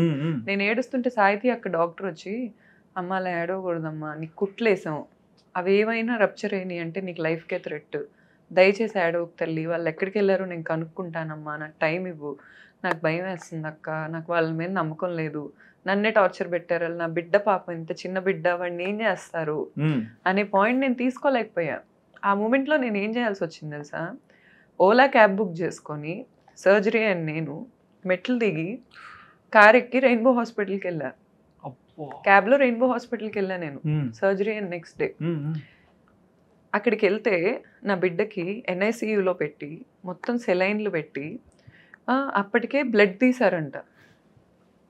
ఏం జరుగుతుందో తెలీదు. NICU ముందు నేను ఆపరేషన్ అయి నించోని ఉంటే నించోలేకపోతున్నాను, నాకు నడుము దగ్గర నుంచి ఒళ్ళు దగ్గర నుంచి మొత్తం లాగేస్తుంది, కింద కళ్ళు తిరుగుతున్నాయి. అలాగే పట్టుకొని నించోని ఉంటే నేను సెలైన్ తీసేసుకొని వచ్చిందాన్ని, నా బిడ్డకి సెలైన్స్ పెడితే నేను తట్టుకోలేకపోయా. వాడు ఎంత హెల్దీగా పుట్టాడో నాకు తెలుసు, వాడు అన్హెల్దీ అంటే నేను ఒప్పుకోను. ఆ రోజు NICUలో ఏం జరుగుతుంది డాక్టర్ అని అడిగితే, మీ బిడ్డకి సెప్సిస్ ప్రెడిక్ట్ చేసామండి మేము. సెప్సిస్ అనేది చాలా మంచి డాక్టరే, నేను డినై చేయను, వాడికి ట్రీట్మెంట్ చేసింది. సెప్సిస్ ప్రెడిక్ట్ ఎలా చేస్తారు సార్ మీరు ఆస్ట్రాలజీ కాదు కదా చెప్తుంది, మీరు ప్రెడిక్ట్ చేసి ట్రీట్మెంట్ ఎలా చేస్తారు? బిడ్డకు పుట్టగానే మీరు యాంటీబయోటిక్స్ ఇస్తే న్యాచురల్ ఇమ్యూనిటీ ఎలా వస్తుంది? ఇప్పుడు ఇమ్యూనిటీ ఇష్యూస్ ఎన్ని వస్తున్నాయి సుధీర్ గారు పిల్లలకి, ఎలా వస్తుంది? ఆల్రెడీ బ్లడ్ తీసామండి, బ్లడ్ ట్రాన్స్ఫ్యూజన్ చేసాము, ఇప్పుడు లైట్స్ కింద పెట్టాలి, వాడికి జాండీస్ లేదు. మీరు రిపోర్ట్ చూపించండి నాకు. అసలు పుట్టిన బిడ్డకి రిపోర్ట్స్ అన్ని కరెక్ట్గా రావండి. నేను నా రీసెర్చ్లో తెలుసుకున్నా. రిపోర్ట్ అంతా కూడా మనకు వచ్చినట్టు హిమోగ్లోబిన్ ఎగ్జాక్ట్గా ఎంత ఎంత ఎంత, బ్రెస్ట్ ఫీడింగ్ పడాలి పిల్లలకి. అండ్ మనకి న్యాచురల్ బర్త్ కూడా చాలా ఇంపార్టెంట్. ఫారిన్ లో ప్రాక్టీస్ జరుగుతుంది కానీ మనకి మాక్సిమం C-సెక్షన్ వెళ్తున్నారు. ఆ న్యాచురల్ బర్త్ ఏంటంటే, ఒక వెజైనా ద్వారా బిడ్డ పుడుతున్నప్పుడు వెజైనల్ బ్యాక్టీరియా ఉంటుంది, ఆ బ్యాక్టీరియా బిడ్డకు అంటాలి. అక్కడి నుంచే ఇమ్యూనిటీ అంతా బిల్డ్ అవుతా ఉంటుంది. ఆ బిడ్డ బయటకు వచ్చిన తర్వాత బ్రెస్ట్ ఫీడింగ్ నుంచే వాళ్ళకి అన్ని నార్మల్ అవుతాయి. ఫస్ట్ అంతా ఆల్టరేషన్ గానే ఉంటాయి. పుట్టిన బిడ్డని పాలు కూడా ఇవ్వనివ్వకుండా తీసుకొచ్చేసి టెస్టులు చేస్తే ఎలా వస్తాయండి అన్ని నార్మల్? మరి అక్కడ ఏం జరిగింది తర్వాత? నేను ఇంకా ఒప్పుకోలా. నేను ధర్నా కూర్చుంటానండి, ఇలాగే నా బిడ్డని హింస పెడుతున్నారు, నేను ఒప్పుకోను. అసలు నేను ప్రైమరీ గార్డియన్ని, మదర్ని, నా పర్మిషన్ లేకుండా మీరు ఎలా చేస్తున్నారు ట్రీట్మెంట్? నాకు ఒక ఇంటిమేషన్ లేదు, ఎలా చేస్తారు అసలు అంటే, ఆ డాక్టర్ గారు నన్ను కూర్చోబెట్టి మాట్లాడారు. మేడం సారీ, మీ హస్బెండే తీసుకొచ్చి ఆయన కంగారు పడిపోతున్నారు, నా బిడ్డ చచ్చిపోతాడు అంటున్నాడు. ఇంక మాకు ఏం చేయాలో అర్థం కాలేదు. సరే అని మేము టెస్టులు చేయాల్సి వచ్చింది. నేను అతన్ని అడిగా, నువ్వు నన్ను హింస పెట్టావు కదా మహేష్, ఇప్పటిదాకా ఎన్ని 100 సార్లు నేను ఏడ్చుకుంటా అతనికి దండం పెట్టుకుంటా మాట్లాడాను, అడుక్కుంటా, నాకు తెలుసు. నేను అతన్ని అడిగా, నువ్వు ఎందుకు బిడ్డ మీద చూపిస్తున్నావు? నీకు ఇష్టం లేకపోతే మమ్మల్ని వదిలేసాయి, నేను నీ ఇంటి మొత్తలకి కూడా నేను రాను, నిన్ను నేను ఇబ్బంది పెట్టను, నన్ను వదిలేసాయి, వాడిని ఎందుకు హింస పెడుతున్నావు అంటే, లేదు వాడికి ఇప్పుడు పేగు కోస్తారు సుధీర్ గారు పుట్టాక, ఇప్పుడు ఏంటంటే ఒక స్ట్రిప్ వేస్తున్నారు పిల్లలకి పొడ్డుకి. సాహితీ అక్క స్ట్రిప్ వేయకుండా ఇలా బయటకు వదిలేశారు. ఇప్పుడు మనం పుట్టినప్పుడు కూడా అలా వదిలేసేవాళ్ళు. అదేంటంటే 1 డేకి స్మెల్ వస్తుంది. సాహితీ అక్క బేబీ పుట్టగానే ఈ చైల్డ్ డాక్టర్ని కూడా పిలిచి పీడియాట్రిషియన్ని, బేబీ అంతా హెల్తీగా ఉంది అనే ఇన్ఫర్మేషన్ నాకు ఇచ్చారు. లైట్లు కూడా అవసరం లేదురా, అవసరం లేదు, ఎండలో కూర్చోబెట్టండి, మీరు పుట్టినప్పుడు అయ్యే చేసేవాళ్ళు, ఎండలో పెట్టండి పిల్లల్ని సరిపోయిద్ది, జాండీస్ లైట్స్ కూడా అవసరం లేదని చెప్పారు. ఇతనేదో MBBS చేసిన అతనిలాగా ఆ డాక్టర్ కంటే ఇతనికి ఎక్కువ తెలిసినట్టు తీసుకెళ్ళిపోయి వాడిని హింస పెట్టేస్తున్నాడు. ఇంకా ఆ రోజు నేను NSCU ముందు కూర్చొని ఏడుస్తుంటే డాక్టర్ అది సరేలే అని నన్ను అడ్మిట్ చేసి బిడ్డను నా పక్కన పడుకోబెట్టి ట్రీట్మెంట్ ఇచ్చారు. నేను ఇంకా పాలిస్తా వాడిది ఎంత ప్రాణం సుధీర్ గారు, పసి ప్రాణం పుట్టిన బిడ్డకి. నాకు ప్రెగ్నెన్సీ మొత్తం సెలైన్స్ పెట్టినప్పుడు ఫ్లష్ చేసేవాళ్ళు, ఫ్లష్ కి చాలా పెయిన్ అయ్యి నర్వ్స్ ఉబ్బాయి, నాకు పద్దాక సెలైన్లు ఎక్కించేటప్పుడు బ్లాక్ అయితే ఫ్లష్. అది నేను ఇంత ప్రాణాన్ని, నాకు పెయిన్ టాలరెన్స్ లెవెల్స్ బాగానే ఎక్కువ, నేనే తట్టుకోలేకపోయా. పుట్టిన బిడ్డకి వాడికి ప్రతిరోజు వచ్చి ఫ్లష్ చేసేవాళ్ళు చేతికి. వాడు ఏడుస్తుంటే నేను నరకం చూసా. ఇంత నరకం చూసానంటే నా బిడ్డ అప్పుడే పుట్టాడు, ఎందుకు ఇంత చేస్తున్నారు అసలు? అతని టెన్షన్కి నా బిడ్డ ఎందుకు రీజన్ అవుతాడు? జాండీస్ ఇప్పుడు 3 డేస్కి టెస్టులు రిపోర్ట్ వచ్చింది, ఏమీ లేదు వాడికి. మరి ఇదంతా జరుగుతుంది, వద్దనుకుంటే మా లైఫ్ మేము చూసుకుంటామని చెప్పారు కదా, మరి తర్వాత ఏమన్నాడు? బిడ్డ కావాలన్నాడు కొన్నాళ్ళు. మరి అట్లా అడుగుతాడు తెలీదు, అతను అంతా కాంట్రడిక్షన్స్ ఉంటాయి. ఇప్పుడు ఈ క్షణం కూర్చొని 9 ఏళ్ల పిల్లాడు దొంగతనం చేస్తాడు అంటాడు మా ఇంటికి ఎవరైనా వస్తే. ఆ 9 ఏళ్ల పిల్లాడు గురించి మళ్ళీ అతనే చెప్తాడు, ఎందుకంటే నేను 9 ఏళ్ళు అప్పుడు చేశాను, అందుకే చేసా. కాంట్రడిక్షన్స్ ఉంటాయి ప్రతిదానికి. ఇప్పుడే కూర్చొని గౌతు నువ్వు అంటే నాకు ప్రాణం, నువ్వు లేకుండా నేను ఉండలేనని ఏడుస్తాడు. కరెక్ట్గా 5 నిమిషాల్లో అసలు నాకు వద్దే, నువ్వు ఏంది తొక్క, ఎందుకు ఉండాలి నీతో, ఇలా మాట్లాడతాడు. కొంచెం ఫికిల్ మైండెడ్, కాంట్రడిక్షన్స్ అవుతాయి. ఇప్పుడు అతని గురించి ఎక్స్ప్లెయిన్ చేయాలంటే నేను చేయలేను, ఐ గివ్ అప్, అసలు నేను చేయలేను. అతనిలో 2 ఉంటారు, బట్ డబుల్ పర్సనాలిటీ డిసార్డర్ లాగా. ఒకడు వస్తా పోతా ఉంటాడు, ఒకడు వస్తా పోతా ఉంటాడు. వాళ్ళిద్దరిలో ఎవరు ఎప్పుడు వస్తారో నాకు తెలీదు. ఇప్పుడు ఈ మా జగద్వజాకి ట్రీట్మెంట్ అప్పుడు కూడా నేను ఇంకా సెకండ్ డే ఎదురు తిరగాల్సి వచ్చింది. నేను వాళ్ళ ఫ్యామిలీతో నేను ఒట్టేసి చెప్తున్నా, నా బిడ్డ పుట్టే వరకు నేను ఏ రోజు ఎదురు తిరగల. నా బిడ్డ మీద టాక్సిసిటీ మొదలైన నిమిషం మాత్రం ఎదురు 100 మంది ఉన్నా నేను ఢీ కొడతానని డిసైడ్ అయిపోయా. అసలు ఏదైతే అదైంది, ఏదైతే అది. పుట్టిన 2వ నెల వాళ్ళ అక్క వచ్చి నా బిడ్డ మాక్సిమం 5 ఏళ్ళు బతుకుతాడని శపథం చేస్తుంది సుధీర్ గారు నాతో. ఎగ్జాక్ట్గా ఇలా కూర్చున్నాం మేము. ఆమె రాదు అసలు నా దగ్గరికి ఎప్పుడు. పుట్టాక వచ్చింది, సరే వచ్చింది, ఇప్పటికైనా మారుతారేమో, బిడ్డ పుట్టాడు కదా, ఇప్పటికైనా వీళ్ళ పికిల్ మైండ్స్ ఏమన్నా మారుతాయేమో అనుకున్నా. వచ్చి కూర్చుంది. మా మమ్మీ డాడీ ఇంకేం రాగానే ఏదో ప్రిన్సెస్ వచ్చినట్టు అన్ని అవి ఇవి తేటానికి లోపలికి వెళ్ళారు. మేమిద్దరూ ఉన్నాం, నేను బిడ్డకు పాలిస్తున్నా. కూర్చొని ఇట్లా ఇట్లా పెట్టిద్ది ఫేస్. ఫస్ట్ ఆ ఫేస్ ఏంటో ఒకలా పెట్టిద్ది. పెట్టి నేను నర్సరావుపేటలో ఒక అగోరాకి జాతకం చూపించా గౌతు. అగోరా నర్సరావుపేటలో అడవంట, మరి అడవి ఎక్కడో నాకు తెలీదు, ఆ అడవుల్లో ఏమెందో తిరుగుతుందో నాకు తెలీదు. వెళ్ళి చెప్పించింది, అంటే వీళ్ళ ఫ్రెండ్ బబ్బీయో ఏదో చెప్పింది పేరు. నా ఫ్రెండ్ బబ్బీ చూపించింది నాకు, అక్కడ చూపించాను నేను. అక్కడ చూపిస్తే వీడు 5 ఏళ్లే, ఐదర్ మెంటల్ ఎక్కిద్ది లేదా బతకడు. ఎందుకు అంత మనిషేనా సుధీర్ గారు? అది వినడానికి ఎట్లా ఉంది. మీరు మదర్, అసలు సి సెక్షన్ అయ్యాక 1-2 months అసలు లెగ్స్ నడవలేము. ఈవెన్ నేను బాత్రూమ్కి వెళ్ళాలన్నా, వాష్రూమ్ సపోర్ట్ ఉండాలి, అసలు ఖచ్చితంగా ఒకళ్ళు పట్టుకొని నన్ను తీసుకెళ్లి హెల్ప్ చేయాల్సిందే. ఆ టైంలో లేని హస్బెండ్ ఏ టైంలో ఉన్నా వాడు హస్బెండ్ కాదు. It's a proven thing. Exactly. ఆ టైంలో లేనోడు ఏ టైంలో ఉన్నా, అసలు ఆ టైంలో లేని మగతను ఏ టైంలో ఉన్నా వేస్ట్. ఆ టైంలో ఉండాలి. ఇప్పుడు వాడికి స్ట్రెంగ్త్ ఉంటే నన్ను కొట్టడంలో కాదు, నేను పడిపోతుంటే పట్టుకోవడంలో చూపించాలి. ఏ రోజు పట్టుకున్నాడు సుధీర్ గారు? అతని కంటే నేను చాలా స్ట్రాంగ్. అతను పడిపోతున్న ప్రతిసారి నేను పట్టుకున్నా, అతను పడిపోతున్న ప్రతిసారి వెనక నుంచి నా స్ట్రెంగ్త్ అంతా పెట్టాను నేను చేతుల్లో. ఎప్పుడున్నాడు ఇతను? కానీ మీ లైఫ్లో ఇన్ని అప్స్ అండ్ డౌన్స్ జరుగుతున్నాయి కదా, అదర్ ఎండ్లో మీ బిజినెస్ని ఎక్కడ పడిపోకుండా అసలు ఎట్లా చేయగలుగుతున్నారు? అంటే ఆ ఫిజికల్ స్ట్రెంత్ ఎట్లా వస్తుంది మీకు? యాక్చువల్గా సుధీర్ గారు, నాకు దేవుడు ఇచ్చిన గిఫ్టే అది. ఇప్పుడు నేను ఇవన్నీ డీల్ చేసుకోగలగటం, లేకపోతే మార్కెటింగ్ అనే స్కిల్ నాకు ఇవ్వటం, నేను ఇప్పుడు నాకు ప్రొడక్ట్ ఇచ్చినా నేను దాన్ని మార్కెట్ చేసుకోగలను. ఇప్పుడు ఎన్ని ఉన్నాయండి మొత్తం? ఇప్పుడు 16 ఉన్నాయి. 16 బ్రాంచ్లు. ఇప్పుడు మన మాదాపూర్దే 17th బ్రాంచ్ అవుతుంది. ఇప్పుడు ఇతను ఆస్తుల కోసం నేను చేస్తున్నా అంటున్నాడు. మరి ఈ డిస్టర్బెన్సెస్ వచ్చినప్పుడు నేను నా బిడ్డను చూసుకుంటా, బ్రాండ్కి నెలకి డబ్బులు. ఇప్పుడు బ్రాండ్ అనేది ఏమైందంటే సుధీర్ గారు, నేను దాన్ని టేక్ ఆఫ్ చేశా ఫస్ట్లో. అవును, అది రన్వే మీద ఉన్న దాన్ని నేను నా స్కిల్స్ అన్ని వాడి టేక్ ఆఫ్ చేశా. అది గాల్లో ఎగురుద్ది. ఇప్పుడు గాల్లో జర్నీ ఎక్కువసేపు ఉంటుంది. అవును, 1 గంట సేపు ఉంటుంది.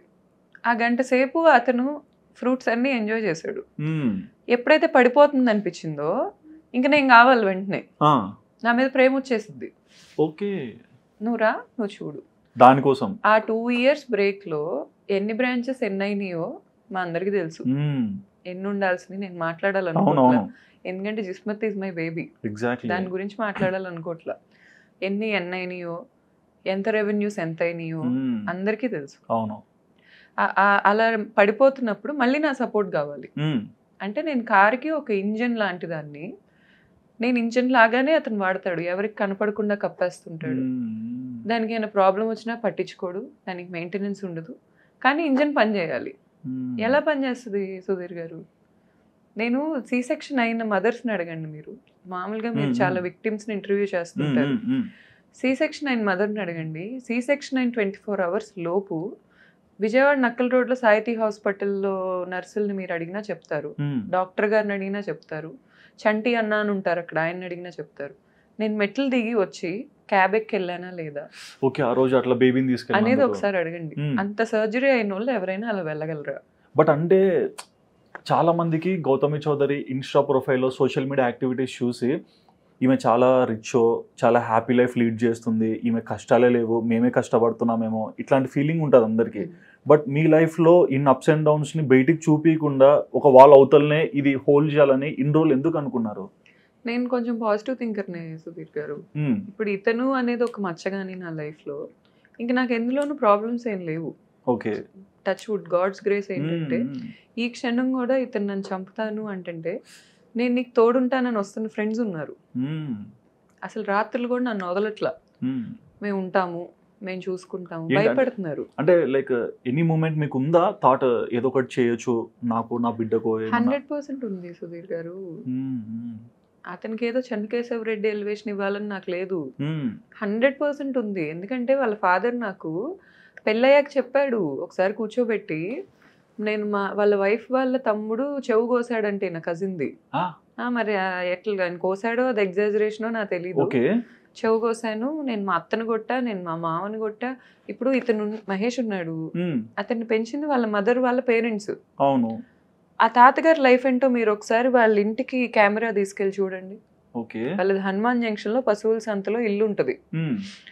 పైకి వెళ్ళి ఒకసారి ఆ తాతగారి లైఫ్ ఏంటో చూడండి. ఆయన కిందకి రాకూడదు, రూల్ నెంబర్ 1. ఆయన మాట్లాడకూడదు, రూల్ నెంబర్ 2. వీళ్ళు టైం టు టైం జైల్లో ఖైదీకి ఫుడ్ పెట్టినట్టు పెడితే తినాలి ఆయన. అవునా? 2 మనవరాల్ని మనవడిని ఆయనే పెంచాడు. వీళ్ళు ఆయన కోసం స్టాండ్ తీసుకోరు. వీళ్ళు తీసుకునే స్టాండ్ ఏంటంటే ఆయన ఒకవేళ చావు బతుకులకి వెళ్తే హాస్పిటల్కి వెళ్ళి చూసుకుంటారు. దానికి ఒక పెద్ద ఎలివేషన్ నడుస్తూ ఉంటుంది చుట్టుపక్కల. ఆయన నాతో ఏం చెప్పారు నేను చెప్తే ఆయన చంపేస్తారండి. అందుకే నేను చెప్పను. అయ్యో, ఆయన ఎంత గోత్రో అవుతున్నారో నాకు తెలుసు. కానీ లైక్ మీరు ఒక అమ్మాయిగా అంటే ఈ ఫాస్ట్ రన్నింగ్ సొసైటీలో అర్థం చేసుకొని స్టాండర్డ్గా ఉన్నారు, అంటే ఎంత బాధ ఉన్నా సరే నిలబెట్టినారు. బట్ ఇంట్లో వాళ్ళ పరిస్థితి ఏంటి? అమ్మ నాన్న పరిస్థితి కానీ, మీ అక్క వాళ్ళు కానీ ఎట్లా తీసుకుంటున్నారు? అసలు దీన్ని అంతా ఏ విధంగా వీళ్ళు ముందర తీసుకెళ్తారు? మా మమ్మీ నా ప్రెగ్నెన్సీ నుంచి నాతో మాట్లాడలేదు సుధీర్ గారు. అమ్మ మాట్లాడట్లేదు? ఇప్పుడు కూడా ఏదో అరాకొర మాటలు ఉంటాయి బాబు కోసమే, అంతే. మా మమ్మీ అయితే చాలా పాతకాలపు మనిషి. నేను అది బ్లెస్సింగ్ లా కూడా నేను తీసుకోను. ఆవిడ ఈ టైంలో మొగుడుతో గొడవలు ఏంటి అనే పాయింట్ లోనే ఆవిడ ఆగిపోయారు. మన తల్లిదండ్రులు అందరూ కూడా పిల్లలు బాగుండాలని. మా డాడీ అలా కాదు. మా ఫాదర్ నా ప్రెగ్నెన్సీలో నేను ఈ రోజు నా బిడ్డ బతికున్నాం అంటే మా ఫాదర్ మా అక్కే కారణం. వాళ్ళు ఏంజల్స్ అసలు. మా అక్క కూడా నన్ను 2 months వాళ్ళ ఇంట్లో పెట్టుకుంది తీసుకెళ్ళి. ప్రతిరోజు మార్నింగ్ వచ్చి నా బిడ్డకి ఫుడ్ వెళ్ళాలి, నాకు ఫుడ్ వెళ్ళాలి. నాకు రోజు రాత్రి చిల్స్ అయ్యి ఇలా పానిక్ అయ్యి షివరింగ్ వస్తా, యాంగ్జైటీ అయ్యి నైట్ ఇలా వణుకుతుంటే మా అక్క నన్ను ఇలా గట్టి పట్టుకొని పడుకునేది. మేము ఉన్నాంగా గౌతు, నీకేంటి గౌతు అసలు, నువ్వెందుకు నిన్ను అండర్ ఎస్టిమేట్ చేసుకుంటున్నావు, అతను లేకపోతే ఏంటి. అతనికి కాల్ చేసి అడిగింది మా అక్క, నువ్వు అసలు క్లారిటీ ఇవ్వు, నువ్వు ఉంటావా వదిలేస్తావా, ఈ తిరుగుడేంటి, ఈ గోల్ ఏంటి. బంజారాహిల్స్ రోడ్ నెంబర్ 12 లో మా అక్క వాళ్ళు ఉండేటప్పుడు అక్కడికి వచ్చి ఒక కెఫేలో కూర్చొని మా అక్కని కలిసి, నేను బాగా చూసుకుంటా స్వాతమ్మ, నేను గౌతు లేకపోతే బతకలేను అమ్మా అంటాడా. స్వాతమ్మ అంటాడు, అంటే నేను మా అక్కని స్వాతమ్మ అంట. సో అతను అలాగే పిలుస్తాడు. ఓకే, సెల్ఫ్ రెస్పెక్ట్ నుంచి రాలేదు, మీరు ఇచ్చినందుకు అర్థం చేసుకున్నారు అంతే. నువ్వు ప్లీజ్ స్వాతమ్మ, మేము నువ్వే ఒప్పించాలి మీ ఫాదర్ని ఎలాగైనా, ఇవన్నీ చెప్పినాడు. ఆ రోజు మా అక్క ఫోన్ చేస్తుంటే మాట్లాడటానికి ఇష్టపడట్లా. వీళ్ళ వాల్యూ అంతా ఇన్కమ్ అనే ద్వారా వీళ్ళు కనుక సుధీర్ గారు, ఇప్పుడు మన హాస్పిటల్కి వెళ్తే మన గురించి రాయమని ఒకటి ఇస్తారు, ఎందుకంటే డాక్టర్కి ఆ బేసిక్ ఇన్ఫర్మేషన్ అవసరం. హైట్ ఎంత, వెయిట్ ఎంత. వీళ్ళ ఇంట్లో కనుక అలాంటి తోటి ఉంటే మీ ఆస్తి ఎంత, మీ నెల సంపాదన ఎంత, మీకు ఏ కార్లు ఉన్నాయి, మీ ఇంట్లో ఎంత గోల్డ్ ఉంది, ఇవి ఉంటాయి వాళ్ళ ఇంట్లో. Only money minded. వాళ్ళని కనుక కూర్చోబెడితే అసలు వీళ్ళకి డబ్బు అంటేనే లెక్కలేదు అనిపిస్తుంది, డబ్బు ఆలోచించరు అనిపిస్తుంది, అంత యాక్టింగ్. ఇప్పుడు వాళ్ళ అమ్మ ఉంటారు, రోజు ఇటు 1/2 డజన్ డైమండ్ గాజులు, ఇటు 1/2 డజన్ డైమండ్ గాజులు, ఇక్కడ ఒక డైమండ్ నెక్లెస్, ఇక్కడ డైమండ్ హ్యాంగింగ్స్. సింహ సినిమాలో నయనతార లాగా రెడీ అవుతారు రోజు, అంత రెడీ అయి కూర్చుంటారు ఆవిడ రోజు. పెళ్ళయ్యాక అసలు నాకేం కొన్నారు ఒకసారి అడగండి. ఇప్పుడు అతనికి కొనాల్సినవి మేము కొన్నాం. మరి పెళ్ళప్పుడు ఫార్చునర్ కార్ డౌన్ పేమెంట్ కట్టారు మా ఫాదర్. ఈఎంఐస్ మేము కట్టుకున్నాం, ఈఎంఐస్ కూడా జిస్మత్ ఇస్తేనే కట్టుకున్నాం. ఇతనికి ఏం వాళ్ళ ఫాదర్ ఇవ్వాల. ఇప్పుడు ఆ కార్ వాళ్ళ అక్క వేసుకొని తిరిగిద్ది. అవును, ఆ కార్ వాళ్ళ అక్క వాడిద్ది. ఏంటి అని అడిగితే మా ఫాదర్ కొన్నాడు. ప్రతిదీ అబద్ధం, ప్రతిదీ అబద్ధం. ఇన్ని బ్రాంచ్ల నుంచి వచ్చిన ఇన్కమ్స్ నువ్వేం చేసావు? నా పేరు మీద ఒక్క బ్రాంచ్ లేదు సుధీర్ గారు. ఎంత ఇన్కమ్ వచ్చిందండి అసలు? అంటే నేను ఎస్టిమేట్ చేయాలంటే ఈజీగా 35 to 40 crores వచ్చి ఉండిద్ది అతనికి. మొత్తం పోయింది, మొత్తం అతనే తీసుకున్నాడు. నేను అది కూడా తీసుకోమన్నా. యాలిమోనీ అంటున్నారు, నేను యాలిమోనీకి అడ్వాన్స్డ్ ఉన్నా, నాకు యాలిమోనీ వద్దు, నేను సంపాదించింది కూడా నువ్వే తీసుకో, నీకు దండం నన్ను వదిలే. తీసుకున్నావు కదా, ఇప్పుడు నీకు అన్నీ ఉన్నాయి, నువ్వు పెళ్లి చేసుకున్నాక నన్ను, నీకు ఒక ఇల్లు వచ్చింది, నీకు ల్యాండ్ వచ్చింది హైదరాబాద్లో, నీతో పెళ్లి కాకముందే నాకు హైదరాబాద్లో ల్యాండ్స్ ఉన్నాయి, నీకు ల్యాండ్ వచ్చింది, నీకు ఒక ఇల్లు వచ్చింది, చక్క పెట్టుకున్నావు అంతా. ఒక నీట్గా ఏదో నువ్వు అంతా మీ నాన్న తెచ్చి పెట్టాడని అబద్ధాల వరల్డ్ జనాలకు చూపించుకుంటా పెట్టుకున్నావు. పెట్టుకో, నన్ను వదిలే చాలు అంటున్నా నేను. ఇప్పుడు వదలను అనే పాయింట్ ఎందుకు వస్తుంది? ఎవరు ఇంత జెన్యున్ గా అతనికి లవ్ చేసే వాళ్ళు దొరకట్లేదంట. అండ్ సారీ టు ఆస్క్ అండి, అంటే ఏ భార్యను కూడా ఇట్లా అడగకూడదు. సారీ, మీ ఆయన ఇల్లీగల్ రిలేషన్స్ ఇటువంటివన్నీ మీరు స్పై చేసి కొన్ని గ్యాదరింగ్ ఇవన్నీ చేశారు కదా, అంటే ఎంతైనా ఆ 4 walls మధ్య మీ బాండింగ్ మీకు తెలిసి ఉంటుంది, ఎంత బాగున్నాం, ఎంత తిట్టుకున్నాం, ఎంత కలిసి ఉన్నాం అనేది. కానీ ఇంకొకరితో అదే ప్రైవసీ అవన్నీ జరుగుతున్నప్పుడు మీరు అసలు ఎందుకు ట్రిగర్ కాలేకపోయారు? ఫస్టే నాకు తెలుసు సుధీర్ గారు, మీకు విషయం చెప్పనా, మా ఫాదర్ చిన్నప్పటి నుంచి నన్ను చాలా నమ్ముతారు. కానీ నా ప్రెగ్నెన్సీలో నేను మా నాన్నని కూర్చోబెట్టి, నాన్న అతను అమ్మాయిలతో తిరుగుతున్నాడు, నమ్మలా. ఎలా స్పై చేశారు? అంటే ఎలా, అంటే ఒప్పుకోవడానికి కూడా మీ మనసు యాక్సెప్ట్ చేయాలి కదా. ఫస్ట్ గట్ ఫీలింగ్ సుధీర్ గారు. ఇప్పుడు నేను నా ప్రెగ్నెన్సీలో నా బర్త్డే రోజు June 8th ప్రతి ఇయర్ అతను నా బర్త్డే రోజు నాతో ఉండేవాడు. ఆ ఇయర్ రాలా, నా ప్రెగ్నెన్సీ రోజు రాలా. ఆ రోజు అతను ఒక సెలబ్రిటీ అమ్మాయితో ఉన్నాడు. ఆ అమ్మాయి గురించి కూడా నేను మాట్లాడాల్సి వస్తే మాట్లాడతాను. ఆ అమ్మాయితో ఏఏజీ హాస్పిటల్ దగ్గర అమ్మాయి కార్ ఎక్కి వెళ్ళాడు అర్ధరాత్రి. ఆ అమ్మాయి ఎన్నిసార్లు ఇతని ఫ్లాట్కి వచ్చింది, ఆ అమ్మాయి ఇతనితో ఎలా ఫార్వర్డ్ అయిందో నాకు అన్ని తెలుసు. కానీ ఒక సెలబ్రిటీ అమ్మాయి, సెలబ్రిటీ జనాలు ఇచ్చారు, పిచ్చి సెలబ్రిటీ కాదు, చెప్తున్నాగా, పిచ్చి సెలబ్రిటీ కాదు. ఆ అమ్మాయి సెలబ్రిటీయో కాదో కానీ ఆ అమ్మాయి చుట్టూ ఉన్న ప్రపంచం చాలా డిగ్నిఫైడ్ ప్రపంచం. చాలా గొప్ప ప్రపంచం. మరి ఆ అమ్మాయిని ఎలా చూస్ చేసుకున్నారో నాకు తెలీదు. ఓకే. ఎందుకంటే ఇప్పుడు నాకు నా హస్బెండ్ ఎంత ఉమెనైజరో తెలిసాక అతనితో వచ్చి తిరుగుతున్న అమ్మాయి పతివ్రత అని నేను అనుకోను. అంతే కదా, 100% అనుకోను. ఒకవేళ అమ్మాయికి హస్బెండ్ ఉన్నా ఆ హస్బెండ్ మీద ప్రేమ ఉందని నేను అనుకోను. వచ్చి తిరగాల్సిన అవసరం లేదు, అర్ధరాత్రులు ఇతను ఫ్లాట్ లో ఉండాల్సిన అవసరం లేదు, ఒకే దుప్పట్లలో పడుకోవాల్సిన అవసరం లేదు. 100% లేదు. ఇప్పుడు ఆ రోజు ఆ అమ్మాయి కోసం ప్రయారిటీ ఇచ్చుకోను అతను ఆ అమ్మాయికి నా దగ్గర రాకుండా ఉన్నాడు. నాకు ఆ రోజే తెలుసు ఆ అబ్బాయి అమ్మాయిలతో తిరుగుతున్నాడు అని. మరి ఎట్లా యాక్సెప్ట్ చేస్తున్నారండి? ఇంటికి వచ్చి తెలియనట్టు బిహేవ్ చేస్తుంటాడు కదా. చూడలేదు కదా సుధీర్ గారు, ఒక హోప్. ఆ దరిద్రం కళ్ళతో చూడాల్సిన అవసరమా అండి? అంటే ఇప్పుడు యాక్చువల్ గా ప్రెగ్నెన్సీ నాకు మా ఇంట్లో వాళ్ళు ఏం చెప్పారంటే అతనికి 29 సంవత్సరాలు. ఓకే. సో నువ్వు కొంచెం 30 ఏళ్ళు కూడా రాని వ్యక్తి కదా, ఇమ్మెచ్యూర్డ్ గా బిహేవ్ చేస్తున్నాడేమో చూసుకో అని చెప్పారు. ఓకే. అండ్ ఇదంతా ఇతను నాకు చేస్తా ఇంకొక దారుణం ఏం చేశాడంటే నేనే ప్రెగ్నెన్సీ హార్మోన్స్ వల్ల ఎక్కువ రియాక్ట్ అవుతున్నాననే మ్యానిపులేషన్ చేశాడు. అసలు నేనేం మాట్లాడలేను. మనుషులందరూ ప్రెగ్నెన్సీ హార్మోన్స్ అనే దాని మీద ఒక స్టాంప్ వేశారు. ప్రెగ్నెన్సీలో హ్యాపీగా ఉండాలనుకుంటారండి ఏ మదర్ అయినా, అంతే కదా. ఇప్పుడు కిడ్ కన్నా ఎక్కువ మదర్ కి ఎవరు అవరు, అది అబద్ధం చెప్పిన. నా బిడ్డ పొట్టులో ఉన్నాడు అని తెలిసాక నేను ఎందుకు ఏడుస్తానండి? నేను ఏడిస్తే వాడు ఏడుస్తాడని నాకు తెలిసినప్పుడు నేను ఎందుకు ఏడుస్తాను? ఇతను నన్ను రోజు పానిక్ అటాక్స్ గురి చేసి ఈ రోజు నా బిడ్డ అంటే నా ప్రేమ ఉందంటే ఎట్లుండిద్ది? బిడ్డ వచ్చిందే మీ వల్ల కదా, ఫస్ట్ మిమ్మల్ని లవ్ చేస్తేనే కదా బిడ్డ నచ్చింది. బిడ్డ అంటే ప్రేమ ఉంది అని చెప్పింది, నేను నమ్మా. అప్పటికి నేను గొర్రెనే, గౌతమిని కాదు, అప్పటికి గొర్రెనే నమ్మా. 3వ నెల డెలివరీ అయిన 3వ నెల నాకు ఇంకా నేను హీల్ అవ్వలేదు. నా బిడ్డకి నేను ఓన్గా చేసుకునే పరిస్థితి లేదు, మా అమ్మ హెల్ప్ కావాలి. మా మమ్మీకి వచ్చే పరిస్థితి లేదు హైదరాబాద్కి. అండ్ మా అమ్మ వచ్చినా ఇతను ఉండనివాడు ఇంట్లో, మా అమ్మతో పడదు. సరే అని చెప్పి నేను హైదరాబాద్ వచ్చేసా.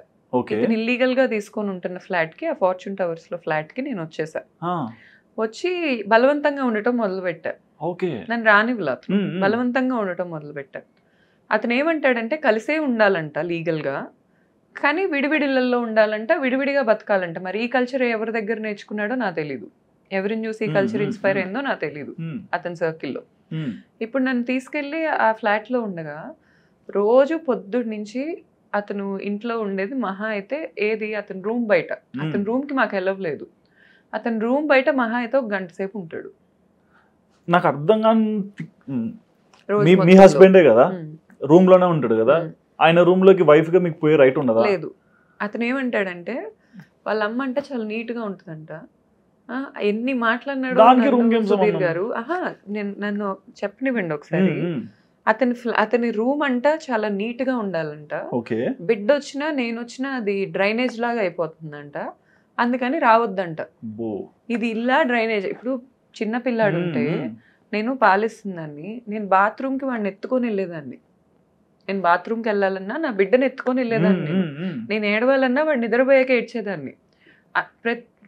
ప్రతి సెకండ్ నేను నా బిడ్డతో ఉన్నా. వాడికి ఒక 8th మంత్ 9th మంత్ వయసు వచ్చే వరకు ప్రతి సెకండ్ నేను నా బిడ్డతో ఉన్నా. వాడు కూడా పద్దాక లాచ్ అవుతా ఉండేవాడు, పద్దాక పాలు తాగుతూ ఉండేవాడు, నా దగ్గరే ఉండేవాడు. సో ఇతను ఏమంటాడంటే నేను ఎత్తుకొని వంట చేసేదాన్ని, ఎత్తుకొని అతనికి ఫుడ్ తీసుకెళ్ళి పెట్టేదాన్ని, ఇలా అయినా మారుతాడేమో అని రోజు రకరకాల డిషెస్ చేసి తీసుకెళ్ళి పెడుతుండేదాన్ని. ఏం జరిగినా అతనైతే మారలా. చెప్తారు కదండి, మంచితనం ఓకే, అతి మంచితనం నాట్ ఓకే. అసలు రూమ్ లోకి ఎంట్రీ లేదు. కొన్నిసార్లు కూర్చోబెట్టి అడిగేదాన్ని, ఎందుకు ఇలా అయిపోతున్నావు మహేష్? అట్లీస్ట్ టైం స్పెండ్ చేస్తారా కూర్చొని? లేదు, అది కూడా లేదు, మాట్లాడేది 5 minutes అండి. నేను ఒట్టేసి చెప్తున్నా. నా నైబర్ నన్ను అడిగింది. నా నైబర్ నన్ను ఏం అడిగారంటే, కుక్ ఉంటది మా ఇంట్లో పాపం, దాన్ని అతను తీసుకున్నాడు, నేను అతనికి గిఫ్ట్ ఇచ్చా. అది పుడీలు పెడుతుంటారు, గిఫ్ట్ ఇచ్చా వ్యాలంటైన్స్ డే రోజు. సో నువ్వు నాకు గిఫ్ట్ ఇచ్చావుగా అని తీసుకున్నాడు. మరి అతను నాకు కొన్ని గిఫ్ట్లు ఇచ్చా అని చెప్పుకున్నాడు, ఆయన అతని దగ్గరే ఉంచుకున్నాడు. నేను ఏ రోజు క్వశ్చన్ చేయలే. నేను నాకు గిఫ్ట్ ఇచ్చావుగా కుక్కర్, ఇప్పుడు ఆ కుక్కర్ని చూసి కొంతమంది కుక్కర్ లాంటి అమ్మాయిలు వస్తుంటారు అతని దగ్గరికి. అందుకని ఆ కుక్క కావాలి అతనికి, అందంగా ఉంటది కదా ముద్దుగా, పాపం దానికి ఏం తెలుసు. దాన్ని దగ్గర పెట్టుకొని దాన్ని ఎత్తుకొని ఆడిస్తాడు, దాన్ని తిప్పుతాడు. కానీ మా నైబర్ అడిగేది, అంత ముద్దుగా ఉంటాడు నీ బిడ్డ, అసలు ఎత్తుకోడేంటి, అసలు దగ్గర తీసుకోడేంటి, అసలు బిడ్డతో భోగిపళ్ళు పోసాను సుధీర్ గారు నేను సంక్రాంతి అప్పుడు. లేడు, అమ్మాయిలు వేసుకొని ఇనార్బిట్లో AMB మాల్స్ లో షాపింగ్లకు తిరుగుతున్నాడు. ఆ అమ్మాయిలకైనా అసలు 8 కోట్ల మగాళ్ళలో లేని ఇతనిలో ఏం కనిపిస్తుందో నాకు తెలియదు కానీ మరి నాకు కనిపించింది. వీళ్ళు ఇంత ఎందుకు ఏం లేదు. ఇప్పుడు మేము సంపాదించుకున్న డబ్బులన్నీ తీసుకెళ్లి ఇతను ఆర్భటాలకు తగిలేశాడు. ఆర్భటాలు చూసి అవి వస్తున్నాయి. ఇక్కడ ఏంటంటే వీళ్ళందరికీ వెలుగు ఇవ్వటానికి నాకు ఒంటి మీద అంతా కిరోసిన్ పోసి కాలుస్తా ఉంటారు పద్దాక, వాళ్ళకి మంట కావాలని. ఈ భోగిపళ్ళు పోస్తున్న టైంలో లేడు అతను. ప్లీజ్ ఒక్క గంట ఉండని అడిగా. ప్లీజ్ అయిందండి. ఉండడు. నేను ఎంత పెద్ద హీరోనో నీకు తెలుసా, నేను ఎంత బిజీయో. ఎన్ని సినిమాలు తీసాడు ఆయన? అంటే జనరల్ గా మాకు మీరు అడిగినప్పుడు ఒక సినిమా తెలుసు, అది ప్రమోషన్ సింధూరం వచ్చింది కాబట్టి. ఇంకొకటి తీసాడు, అది ఇంకా మరి రిలీజ్ అయిందో లేదో నాకు తెలియదు. ఓకే, ఆ సినిమా మరి ఏంటో నాకు స్టోరీ తెలీదు. ఆ సినిమా షూట్ కి అయితే నేను వెళ్ళా. వాళ్ళ డైరెక్టర్ గారే గాని ప్రొడ్యూసర్ గారే గాని చాలా చక్కగా బిహేవ్ చేశారు నాతో. అంటే లైక్ మంచిగా రెస్పెక్ట్ ఇచ్చారు. అమ్మ వచ్చావు, అమ్మ కూర్చో, పొట్టతో కడుపుతో ఉన్నాను కూర్చోమన్నారు. కానీ అసలు ఆ సినిమా హీరోయిన్ అయితే బ్రాహ్మణ్ ఫ్యామిలీకి చెందిన అమ్మాయి ఐశ్వర్య శర్మ. ఆ అమ్మాయి ఇన్స్టాగ్రామ్ అంతా ఇతనే ఉంటాడు, ఇతను కార్లు. ఇతన్ని అసలు ఏంటో పెద్ద అమ్మాయికి నేనేదో అది పెళ్ళాం అయితే నేనేదో దానికి ఇది చేస్తున్నట్టు నేను వెళ్ళగానే ఛీ అనుకుంటే వెళ్ళింది సుధీర్ గారు. అది నేను 6th or 8th ప్రెగ్నెంట్ అప్పుడు, 6th కాదు నాకు తెలిసి 8th అనుకుంటా. ఎంత ఉంటుంది వంపు? పొట్టిది ఇంత ఉంది, 5 అడుగులు ఉంది. దాన్ని ఆ క్షణం కనుక నేను కారులోంచి తీసి జుట్టు పట్టుకొని ప్యాటర్న్ ఒకటి బీక్తే దాని కెరీర్ ఏమయ్యేది? ఏం చేస్తాడు ఇతను నన్ను? అది మా ఊరు విజయవాడ. ఏం చేస్తాడు? మా బాబాయిలకి మా పెద్దనాన్నలకి ఫోన్ చేస్తే నథింగ్, ఎవరేం చేయలేరు నన్ను అక్కడ. ఇతను వచ్చి కాపాడతాడనే మోజులోన వీళ్ళందరూ నాతో పెట్టుకుంటుంది అనుకున్నా నేను. కానీ అంటే ఒక క్వశ్చన్ అడుగుతాను సుధీర్ గారు. ఇప్పుడు ఆ అమ్మాయి నిజంగా ఒకవేళ నేను ధర్మాకి ఏదో అన్యాయం చేస్తాను అతను చెప్పుకుంటే నమ్మిన వ్యక్తి అనుకుందాం. 19 ఏళ్ల పిల్ల పాపం తెలియక నమ్మింది. పొద్దున్న లెగిస్తే కృష్ణుడిని పూజిస్తా స్టోరీలు పోస్టులు పెట్టిద్ది, అది పాకిది. అది ఒక ఆడది కడుపుతో వస్తే కృష్ణుడు అదే చెప్తాడా? లేదు. ఒక ఆడది కడుపుతో వస్తే నీ పక్కకి వెళ్ళలేదా? హస్బెండ్ పక్కన అది కూర్చొని నన్ను చీచా అంటదా? కడుపుకి అన్నమే తింటుందా? దాన్ని రియాక్షన్ ఏముండదు. ఆయన రియాక్షన్ ఏం లేదు. ఏంటి అలా అనిందంటే అలా అనలేదంటాడు. ఇప్పటికే అనలేదంటారు. ఇప్పుడు నేను ఒక క్వశ్చన్ అడుగుతాను సుధీర్ గారు. సరే అనలేదు, ఇప్పుడు ఫస్ట్ సినిమా హీరోయిన్ ఉంది, నేను పేరు తిను, చాలా డిగ్నిఫైడ్ పర్సన్, వాళ్ళ పేరెంట్స్ తో వచ్చింది ఆ అమ్మాయి, నన్ను ఫాలో అయ్యింది ఇన్స్టాగ్రామ్ లో, నేను ఫాలో. మరి ఈ అమ్మాయి నేను ఎందుకు ఫాలో ఒకరినొకరు? ఏంటి ప్రాబ్లం? ఈజీగా ఒక 5-6 times మా ఇంటికి కూడా వచ్చింది మణికొండ విల్లా. ఎందుకు ఫాలో అవుతుంది? వాళ్ళ అక్కని ఫాలో అవుతుంది అమ్మాయి, వాళ్ళ అమ్మని ఫాలో అవుతుంది, వాళ్ళ అమ్మని అయితే స్టోరీలో పెట్టుకుంది. ఏంటి ఇక్కడ నేను చేసిన తప్పు? వాళ్ళ ఫ్రెండ్స్ ని ఫాలో అవుతుంది, వాడి అసిస్టెంట్ ని ఫాలో అయ్యిద్ది. అసిస్టెంట్ సుధీర్ గారు నన్ను చూసి అడ్డమైన మాటలు మాట్లాడుతుంటాడు. అతనంట అదేంటి ఏదో రిలీజియన్ క్యాస్ట్ నాకు తెలీదు, నా మీద SC/ST కేసు పెడతాడంట అతను. అన్నయ్య అతను వచ్చి చెప్తాడు నాకు, నా అండర్ గార్మెంట్స్ పట్టుకొని సర్దుతుంటే ఒకరోజు నా రూమ్లోకి వచ్చేసి, ఏంటది నువ్వు అసలు ఒక ఆడపిల్ల బట్టలు అలా ఎలా పట్టుకుని, ఈ రూమ్ అన్నకు నచ్చినట్టు ఉండాలి, అన్నకు నచ్చినట్టే సర్దుతా నేను. మీలు కదండి ఏమో మరి, అన్నకు నచ్చినట్టే ఉండాలి, అన్నకు నచ్చినట్టే సర్దుతా, సర్ది పెడతాను, అన్నిలాగే సర్దమన్నాడు. అతను ఏమన్నా పెద్ద రజనీకాంత్ అనుకుంటున్నాడా? నాకు అర్థం కాదు.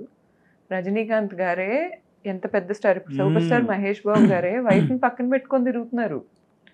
అంటే మహేష్ బాబు గారైనా ఎవరైనా ఒక లెవెల్లో ఉన్నప్పుడు ఒక వైఫ్ ని, ఇంకొక లెవెల్లో ఉన్నప్పుడు ఇంకో వైఫ్ ని అయితే ఉంచుకోరుగా. మరి ఇతనికి అంత బుద్ధి ఉన్నప్పుడు వచ్చి డివోర్స్ అన్న ఇవ్వాలి కదా. అండ్ ఈ ఒక క్వశ్చన్ ఖచ్చితంగా అడగాలండి. మీరు చాలాసార్లు మనం జనరల్గా అప్పుడప్పుడు ఎప్పుడో 6 monthsకి ఒకసారి మీట్ అయినప్పుడు చెప్పినారు నాకు, బాడీ షేమింగ్ ఎక్కువ చేస్తున్నారు. ఏం చేశాడు? మేమిద్దరం మా ఇంట్లో, మా మమ్మీ వాళ్ళ ఇంట్లో అక్కడే ఉన్నా కదా నేను ప్రెగ్నెన్సీ అంతా, వచ్చాడు ఒకసారి. వచ్చి అసలు ఎలా ఉండేదాన్ని గౌతు, అసలు ఎలా ఉండేది, న్యాచురల్గా యాబ్స్ ఉండేవి నీకు, ఏంటి అసలు ఇంత లావ్ అయిపోతున్నావు, అసలు నేను చూడబుద్దే కావట్లేదు గౌతు, ఎంత బాగా చూడబుద్ది అయ్యేదో, అసలు నేను చూస్తుంటే ఇబ్బే అసలు అదే పని వస్తాడా ఇదేనా. అసలు నేను ఎంత షాక్ అయ్యానంటే, ఓహో నువ్వు ఇంత కూడా దిగజారావా అనుకున్నా. ఏం మాట్లాడుతున్నావు మహేష్, అసలు నువ్వు బాడీ అసలు లావ్ అవ్వక ఎలా, నాకు ఎన్ని ప్యానిక్స్ గురవుతున్నా, ఎంత స్ట్రెస్ అవుతున్నా నేను, లావ్ అవ్వక ఏమవుతా నేను, నువ్వు నన్ను కేర్ తీసుకొని నేను యోగాకి వెళ్తుంటే హెల్ప్ చేస్తున్నావా, ఎలా అవ్వకుండా ఉంటాను అంటే, ఏదైనా గౌతు అసలు నీ వైపు మొహం కూడా చూడబుద్ధి కావట్లేదు, ఏంది అట్టయిపోయావు, ఎంత బాగుండేదానివి. మీ ఇంటికి వచ్చి మా ఇంటికి వచ్చి అత్తగారింట్లో నేను మా ఉండి? డాడీ దగ్గరికి వెళ్ళి ఏడ్చా. బా ఏడిస్తే నేను అనలేదు అంటున్నాడు. మావయ్య ఎలా చెప్తున్నాడు తెలుసా, మ్మ్. మావయ్య పాపం ఎంత మంచిదో మావయ్య గౌతు ఒకప్పుడు, ప్లేట్ అసలు ప్రెగ్నెన్సీలో ఏం మాట్లాడుతుందో అర్థం కావట్లేదు, నేను అసలు ఎందుకంటా మావయ్య, నాకు గౌతు కంటే అందమైన వైఫ్ ఎందుకు వచ్చింది, ఎలా మాట్లాడుతుంది మావయ్య, అలా నా గురించి మాట్లాడుతుందా. మా డాడీ అతను నమ్మారు. ఈ ఈ హోల్ సినారియోలో అతన్ని కాకుండా నన్ను నమ్మింది మా అక్క ఒక్కటే. ఎగ్జాక్ట్లీ. ఎందుకంటే దాని ఒక్కదానికే ఇతను మ్యానిపులేషన్ ప్యాటర్న్స్, ఇతను ఆడుతున్న డ్రామా అంతా అర్థమైపోయింది. నాకు ఎట్లా కనిపిస్తుంది అంటే మీకు స్కిల్ ఉన్న డ్రైవింగ్ వచ్చు, కానీ మీకు ఎల్బోర్డ్ తగిలిస్తున్నాడు. అంతే. డ్రైవింగ్ రాదు, ఎల్బోర్డ్ తగిలిచ్చాను, మీరు గుద్దానని కూడా చూసుకోండి. చెప్తాడు. అదే ఇంకా ఇప్పటిదా 10 మందిని గుద్దింది నేనే కాపాడా అని కూడా చెప్తాడు. ఇప్పుడు రీసెంట్ గా ఒక కేసు ఇవన్నీ స్టార్ట్ చేశారు, దాని తర్వాత కొన్ని ఆడియో కాల్స్ మేము విన్నాము. అండ్ మీ హస్బెండ్ ఇంకొక ఆడియో కాల్ కూడా ఒకటి వచ్చింది, ఎవరు ఐఏఎస్ ఆఫీసర్స్ తో మాట్లాడుతున్నాడు, ఆ జిస్మత్ బ్రాండింగ్ కూడా తీసేసుకుంటానని చెప్తున్నారు. మరి ఆ కాల్లో నిజం ఎంత? యాక్చువల్గా దాని మీద కేసు వేస్తున్నాం సుధీర్ గారు. ఏంటి అనేది మాకు క్లారిటీ రావాలి. ఇప్పుడు అతనితో ఆపోజిట్లో మాట్లాడింది ఒక గవర్నమెంట్ ఆఫీసరా లాయరా అనేది ఇప్పుడు అతను ఆ కాల్లో ఉన్న పేర్లు ఉన్నాయి. ఎవరు ఐఆర్ఎస్ ఆఫీసర్ మోహన్ బాబు గారు అంటున్నారు, వెంకట్ అని అంటున్నారు, 2010 బ్యాచ్ అంటున్నారు. వీళ్ళందరూ ఎవరో నాకు తెలీదు. ఓకే. తమిళనాడులోనే ట్రేడ్ మార్క్ ఇది నడుస్తుంది, నేను కాదను. అక్కడ ఆఫీసర్స్ హెల్ప్ చేసినా కూడా నిజ నిజాలు ఉంటాయి కదా సుధీర్ గారు.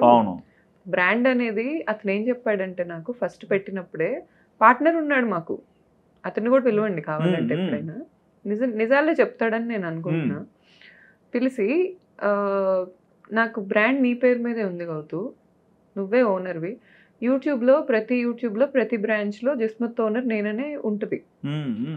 నాకు ఫస్ట్ నుంచే ఇప్పుడు నిన్న నాకు డౌరీ ఇచ్చావా అని చెప్పుకుంటున్నాడు వేరే వాళ్ళకి.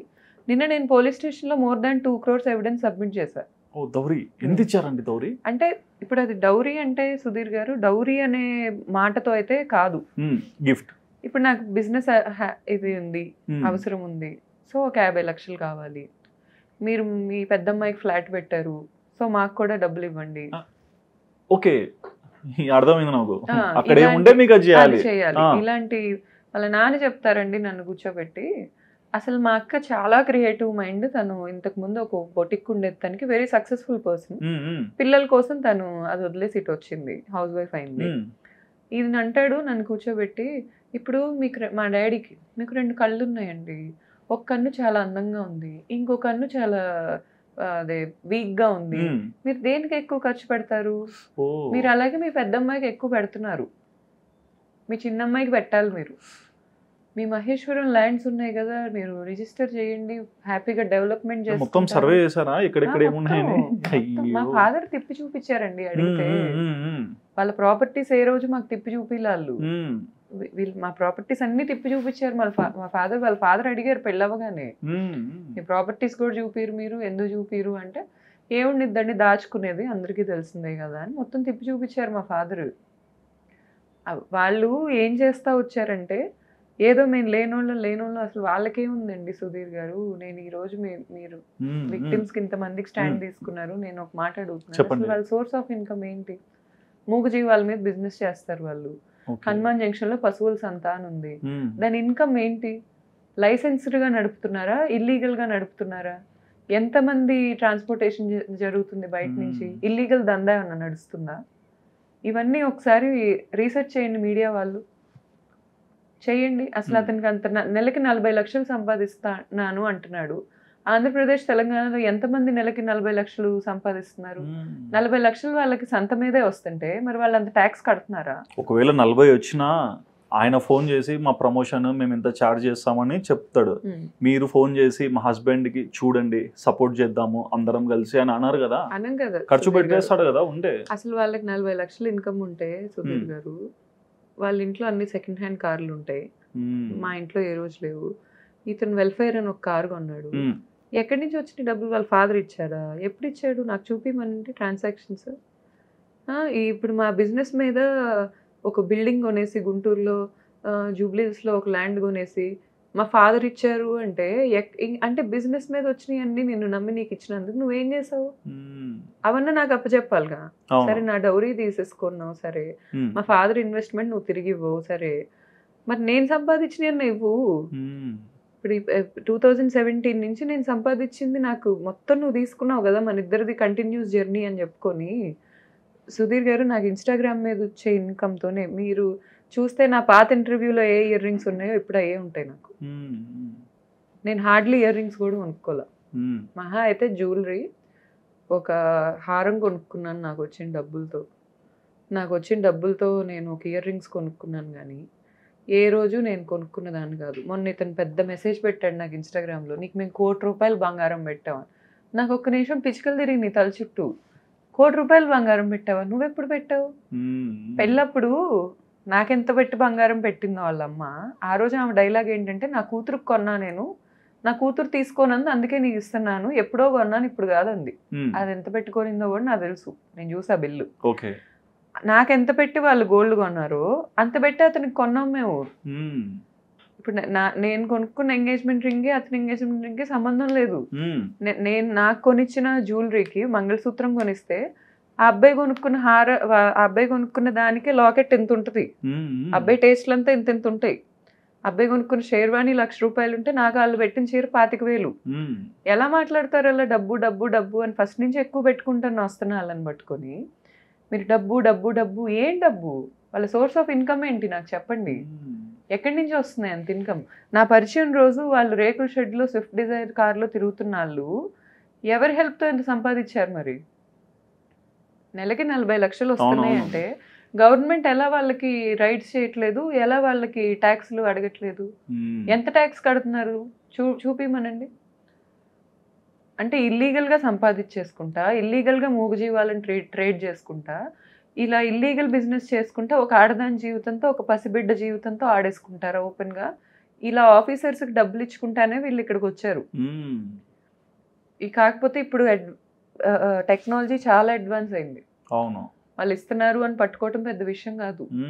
అంత అమాయకంగా వాళ్ళు ఇప్పుడు వెళ్ళిస్తే వాళ్ళ ఊర్లో అంటే చుట్టుపక్కల తెలివైన వాళ్ళు లేరేమో, వాళ్ళని అంత చేసుకొని ఇస్తున్నారు. కానీ లీగల్ బిజినెస్లు ఇది అర్బన్ ఏరియా. ఇక్కడ మీడియా అతన్ని లెక్క చేయట్లా. నెలకి 10 కోట్ల ఇన్కమ్ ఉన్న వాళ్ళని కూడా మీడియా లెక్క చేయట్లా. ఏంటి మీరు ఎందుకు చేస్తున్నారని క్వశ్చన్ చేస్తుంది. ఇంత అడ్వాన్స్డ్ గా మనం ఉన్నప్పుడు వాళ్ళు అలా కూర్చొని నన్ను ఎక్స్ప్లోర్ చేయడం నాకు నచ్చట్లా. మరి రీసెంట్ డేస్ లో కొన్ని యాక్టివిటీస్ జరిగాయి, వాటికి ఏమైనా రియాక్షన్ ఇచ్చారా? నాకు అతను డిఫమేషన్ నోటీస్ ఒకటి ఇచ్చాడు సుధీర్ గారు. ఓకే, నవ్వుతారేంటండి మీరు అన్ని అంటే స్టోన్ హార్ట్ అయిపోయారా మీరు కంప్లీట్ గా? కాదు సుధీర్ గారు, నేను మిమ్మల్ని క్వశ్చన్ అడుగుతాను. ఇప్పుడు నా ఇంట్లో దొంగతనం జరిగింది. అవును, నేను సీసీటీవీ పెట్టా. ఫస్ట్ టైం దొంగతనం జరిగినప్పుడు నేను పట్టుకోలేకపోయా. సెకండ్ టైం నా ఇంట్లో దొంగతనం జరిగినందుకు నేను సీసీటీవీ పెట్టా. ఓకే, నాకు దొంగ దొరికాడు. దొంగ ఇప్పుడు ఫర్ ఎగ్జాంపుల్ ఒక సినిమా హీరో అనుకుందాం, అయితే శిక్ష ఉండదా అండి? నా ఇంట్లో సీసీటీవీ పెట్టే రైట్ నాకు ఉండదా? ఉంటది. ఎట్లా ఇద్దండి డిఫమేషన్ అది? అంటే అతను ఒక హీరో అని నన్ను ఎక్స్ప్లోయిట్ చేసేసి నేను హీరో నాకంట 2 కోట్లు బిల్ వేస్తాడంట ఇది చేసినందుకు. సరిపోట్లా ఇన్కమ్. ఇప్పుడు దాన్ని నా మీద పీల్చిన చాలట్లా, ఇంకా కావాలి. నాకు తెలిసి మాదాపూర్ బ్రాంచ్ కి నేను 2 కోట్లు ఖర్చు పెట్టా. అది ఎవరో చెప్పుకుంటారు. ఆ బ్రాంచ్ మీద కన్నుబడి ఉంటది, అది ఎట్లా తీసుకోవాలనేది 2 కోట్లు బిల్ వేసాడు ఇప్పుడు నాకు. అది నేను అది కోర్ట్ ఆర్డర్ ఏం కాదు, జస్ట్ ఒక లాయర్ ఇచ్చిన నోటీస్ అంతే. ఒక భార్య వచ్చి ఒక విక్టిమ్ నాకు ఇలా జరుగుతుందంటే డిఫమేషన్ అన్నారంటే 3 ఏళ్ళు లా చదువుకున్న దానిగా నవ్వు వస్తుంది నాకు. అందుకని నవ్వా.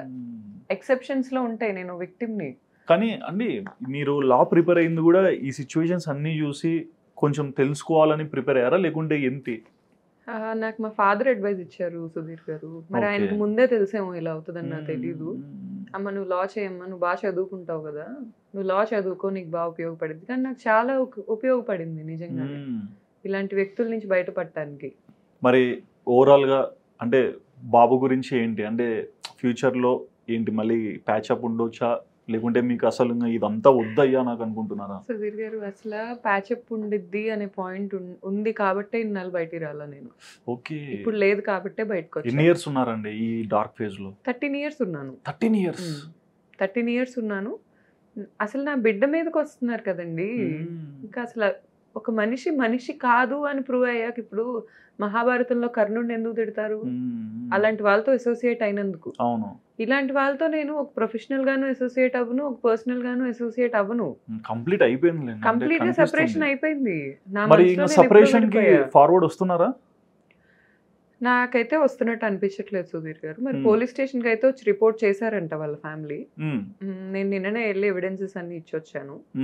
సో మరి ఇది లీగల్ సిస్టమ్ మీద నాకు బాగా నమ్మకం ఉంది. ఎలా ముందుకు వెళ్తుందో చూడాలి. పోలీసులు కూడా నాకు ఫోన్ చేసి, అమ్మ నువ్వు ఇలా మీడియాకి వెళ్ళావు, మాకు ప్రెషర్ ఉంది, నువ్వు ఎవిడెన్సెస్ ఇవ్వు వచ్చి అని వాళ్ళు కూడా బాగానే ఫాలో అప్ చేస్తున్నారు. సో నేను వెళ్ళి ఇచ్చాను. న్యాయం జరుగుతుందని ఎక్స్పెక్ట్ చేస్తున్నా. ఇప్పుడు ఒకటండి, చెప్పండి, నేను విడిపోను అంటాం గృహహింస కదా. ఎలా కాకుండా ఉంటుంది? విడిపోను అనే వాళ్ళు విడిపోనట్టు బిహేవ్ చేయాలి. ఎగ్జాక్ట్లీ. మేము విడిపోయేటట్టు బిహేవ్ చేస్తాం కానీ విడిపోమంటే గృహహింస కాకేంటది? ఖచ్చితంగా 100% గృహహింస. అతను గృహహింస పెడుతున్నప్పుడు పోలీసులు తీసుకెళ్ళి లోపలేయటమే అతన్ని. అంతేగాని వచ్చి నేను నా భార్యతో కలిసి ఉండాలని ఎట్లా అనుకుంటావు? ఎన్నిసార్లు ఎట్లా కలిసి ఉండాలనుకునేవాడివి ఎన్ని విధాలుగా ఎక్స్ప్లాయిట్ చేసావు? అవును. నా జుట్టు పీకితే జుట్టు అంతా ఊడొచ్చింది చేతిలోకి. ఇవాళ పొద్దున్నే న్యూస్ పేపర్ లో చదివాను, కోడల్ని చంపారు, అత్తమామలు కలిసి మొగుడు కలిసి చంపారు, జుట్టు పట్టుకొని ఈడ్చుకుంటూ వెళ్ళి చంపేశారని చదివా. ఆ జుట్టు పట్టుకొని ఈడ్చుకుంటూ వెళ్ళి నా గొంతు పిసిగాడు అతను ఆల్రెడీ ఒకసారి. అయ్యో, అతను నన్ను చేయని ఎక్స్ప్లాయిటేషన్ లేదు. ఇవన్నీ నేను ఎవిడెన్సెస్ తో బయటకి ఎందుకు ఇవ్వట్లేదు అంటే నేను అలా గుర్తుండిపోవాలనుకోవట్లే ఎవరికి. బాబు కూడా పెరిగి పెద్ద చూస్తారు కదా, అనవసరం. మా అమ్మ ఫైట్ చేసిందంటే వాడికి కూడా ఒక ఇది ఉంటది లైఫ్ లో, నేను ఫైట్ చేయాలని ఉంటది. కానీ నేను గివ్ అప్ చేస్తే నా కొడుకే ఎగ్జాంపుల్ ఇవ్వలేను నేను.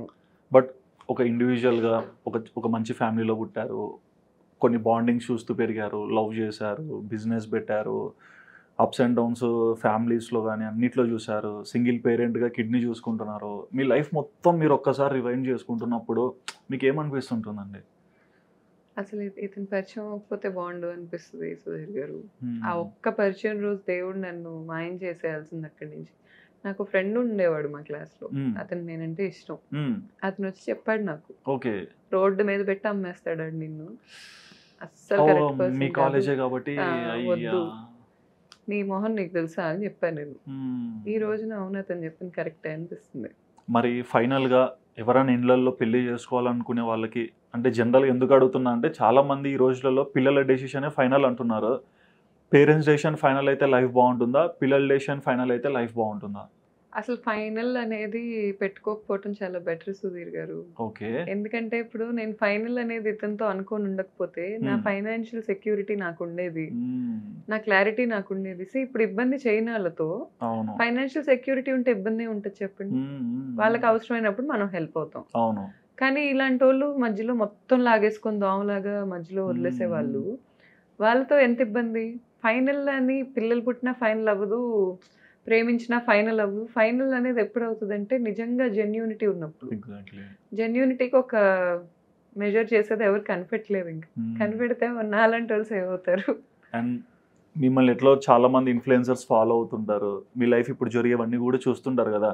సో మీ నుంచి ఈ సొసైటీకి ఏదన్నా మీరు చెప్పాలనుకునే వర్డ్స్ ఏమన్నా ఉంటే ఒకసారి చెప్తారా? నేను చెప్పే స్థితిలో ఉన్నానో లేదో నాకు తెలీదు. ఎందుకంటే ఇప్పుడు నా లైఫ్లో ఎక్కువ దెబ్బలు తగిలిందని నేనే.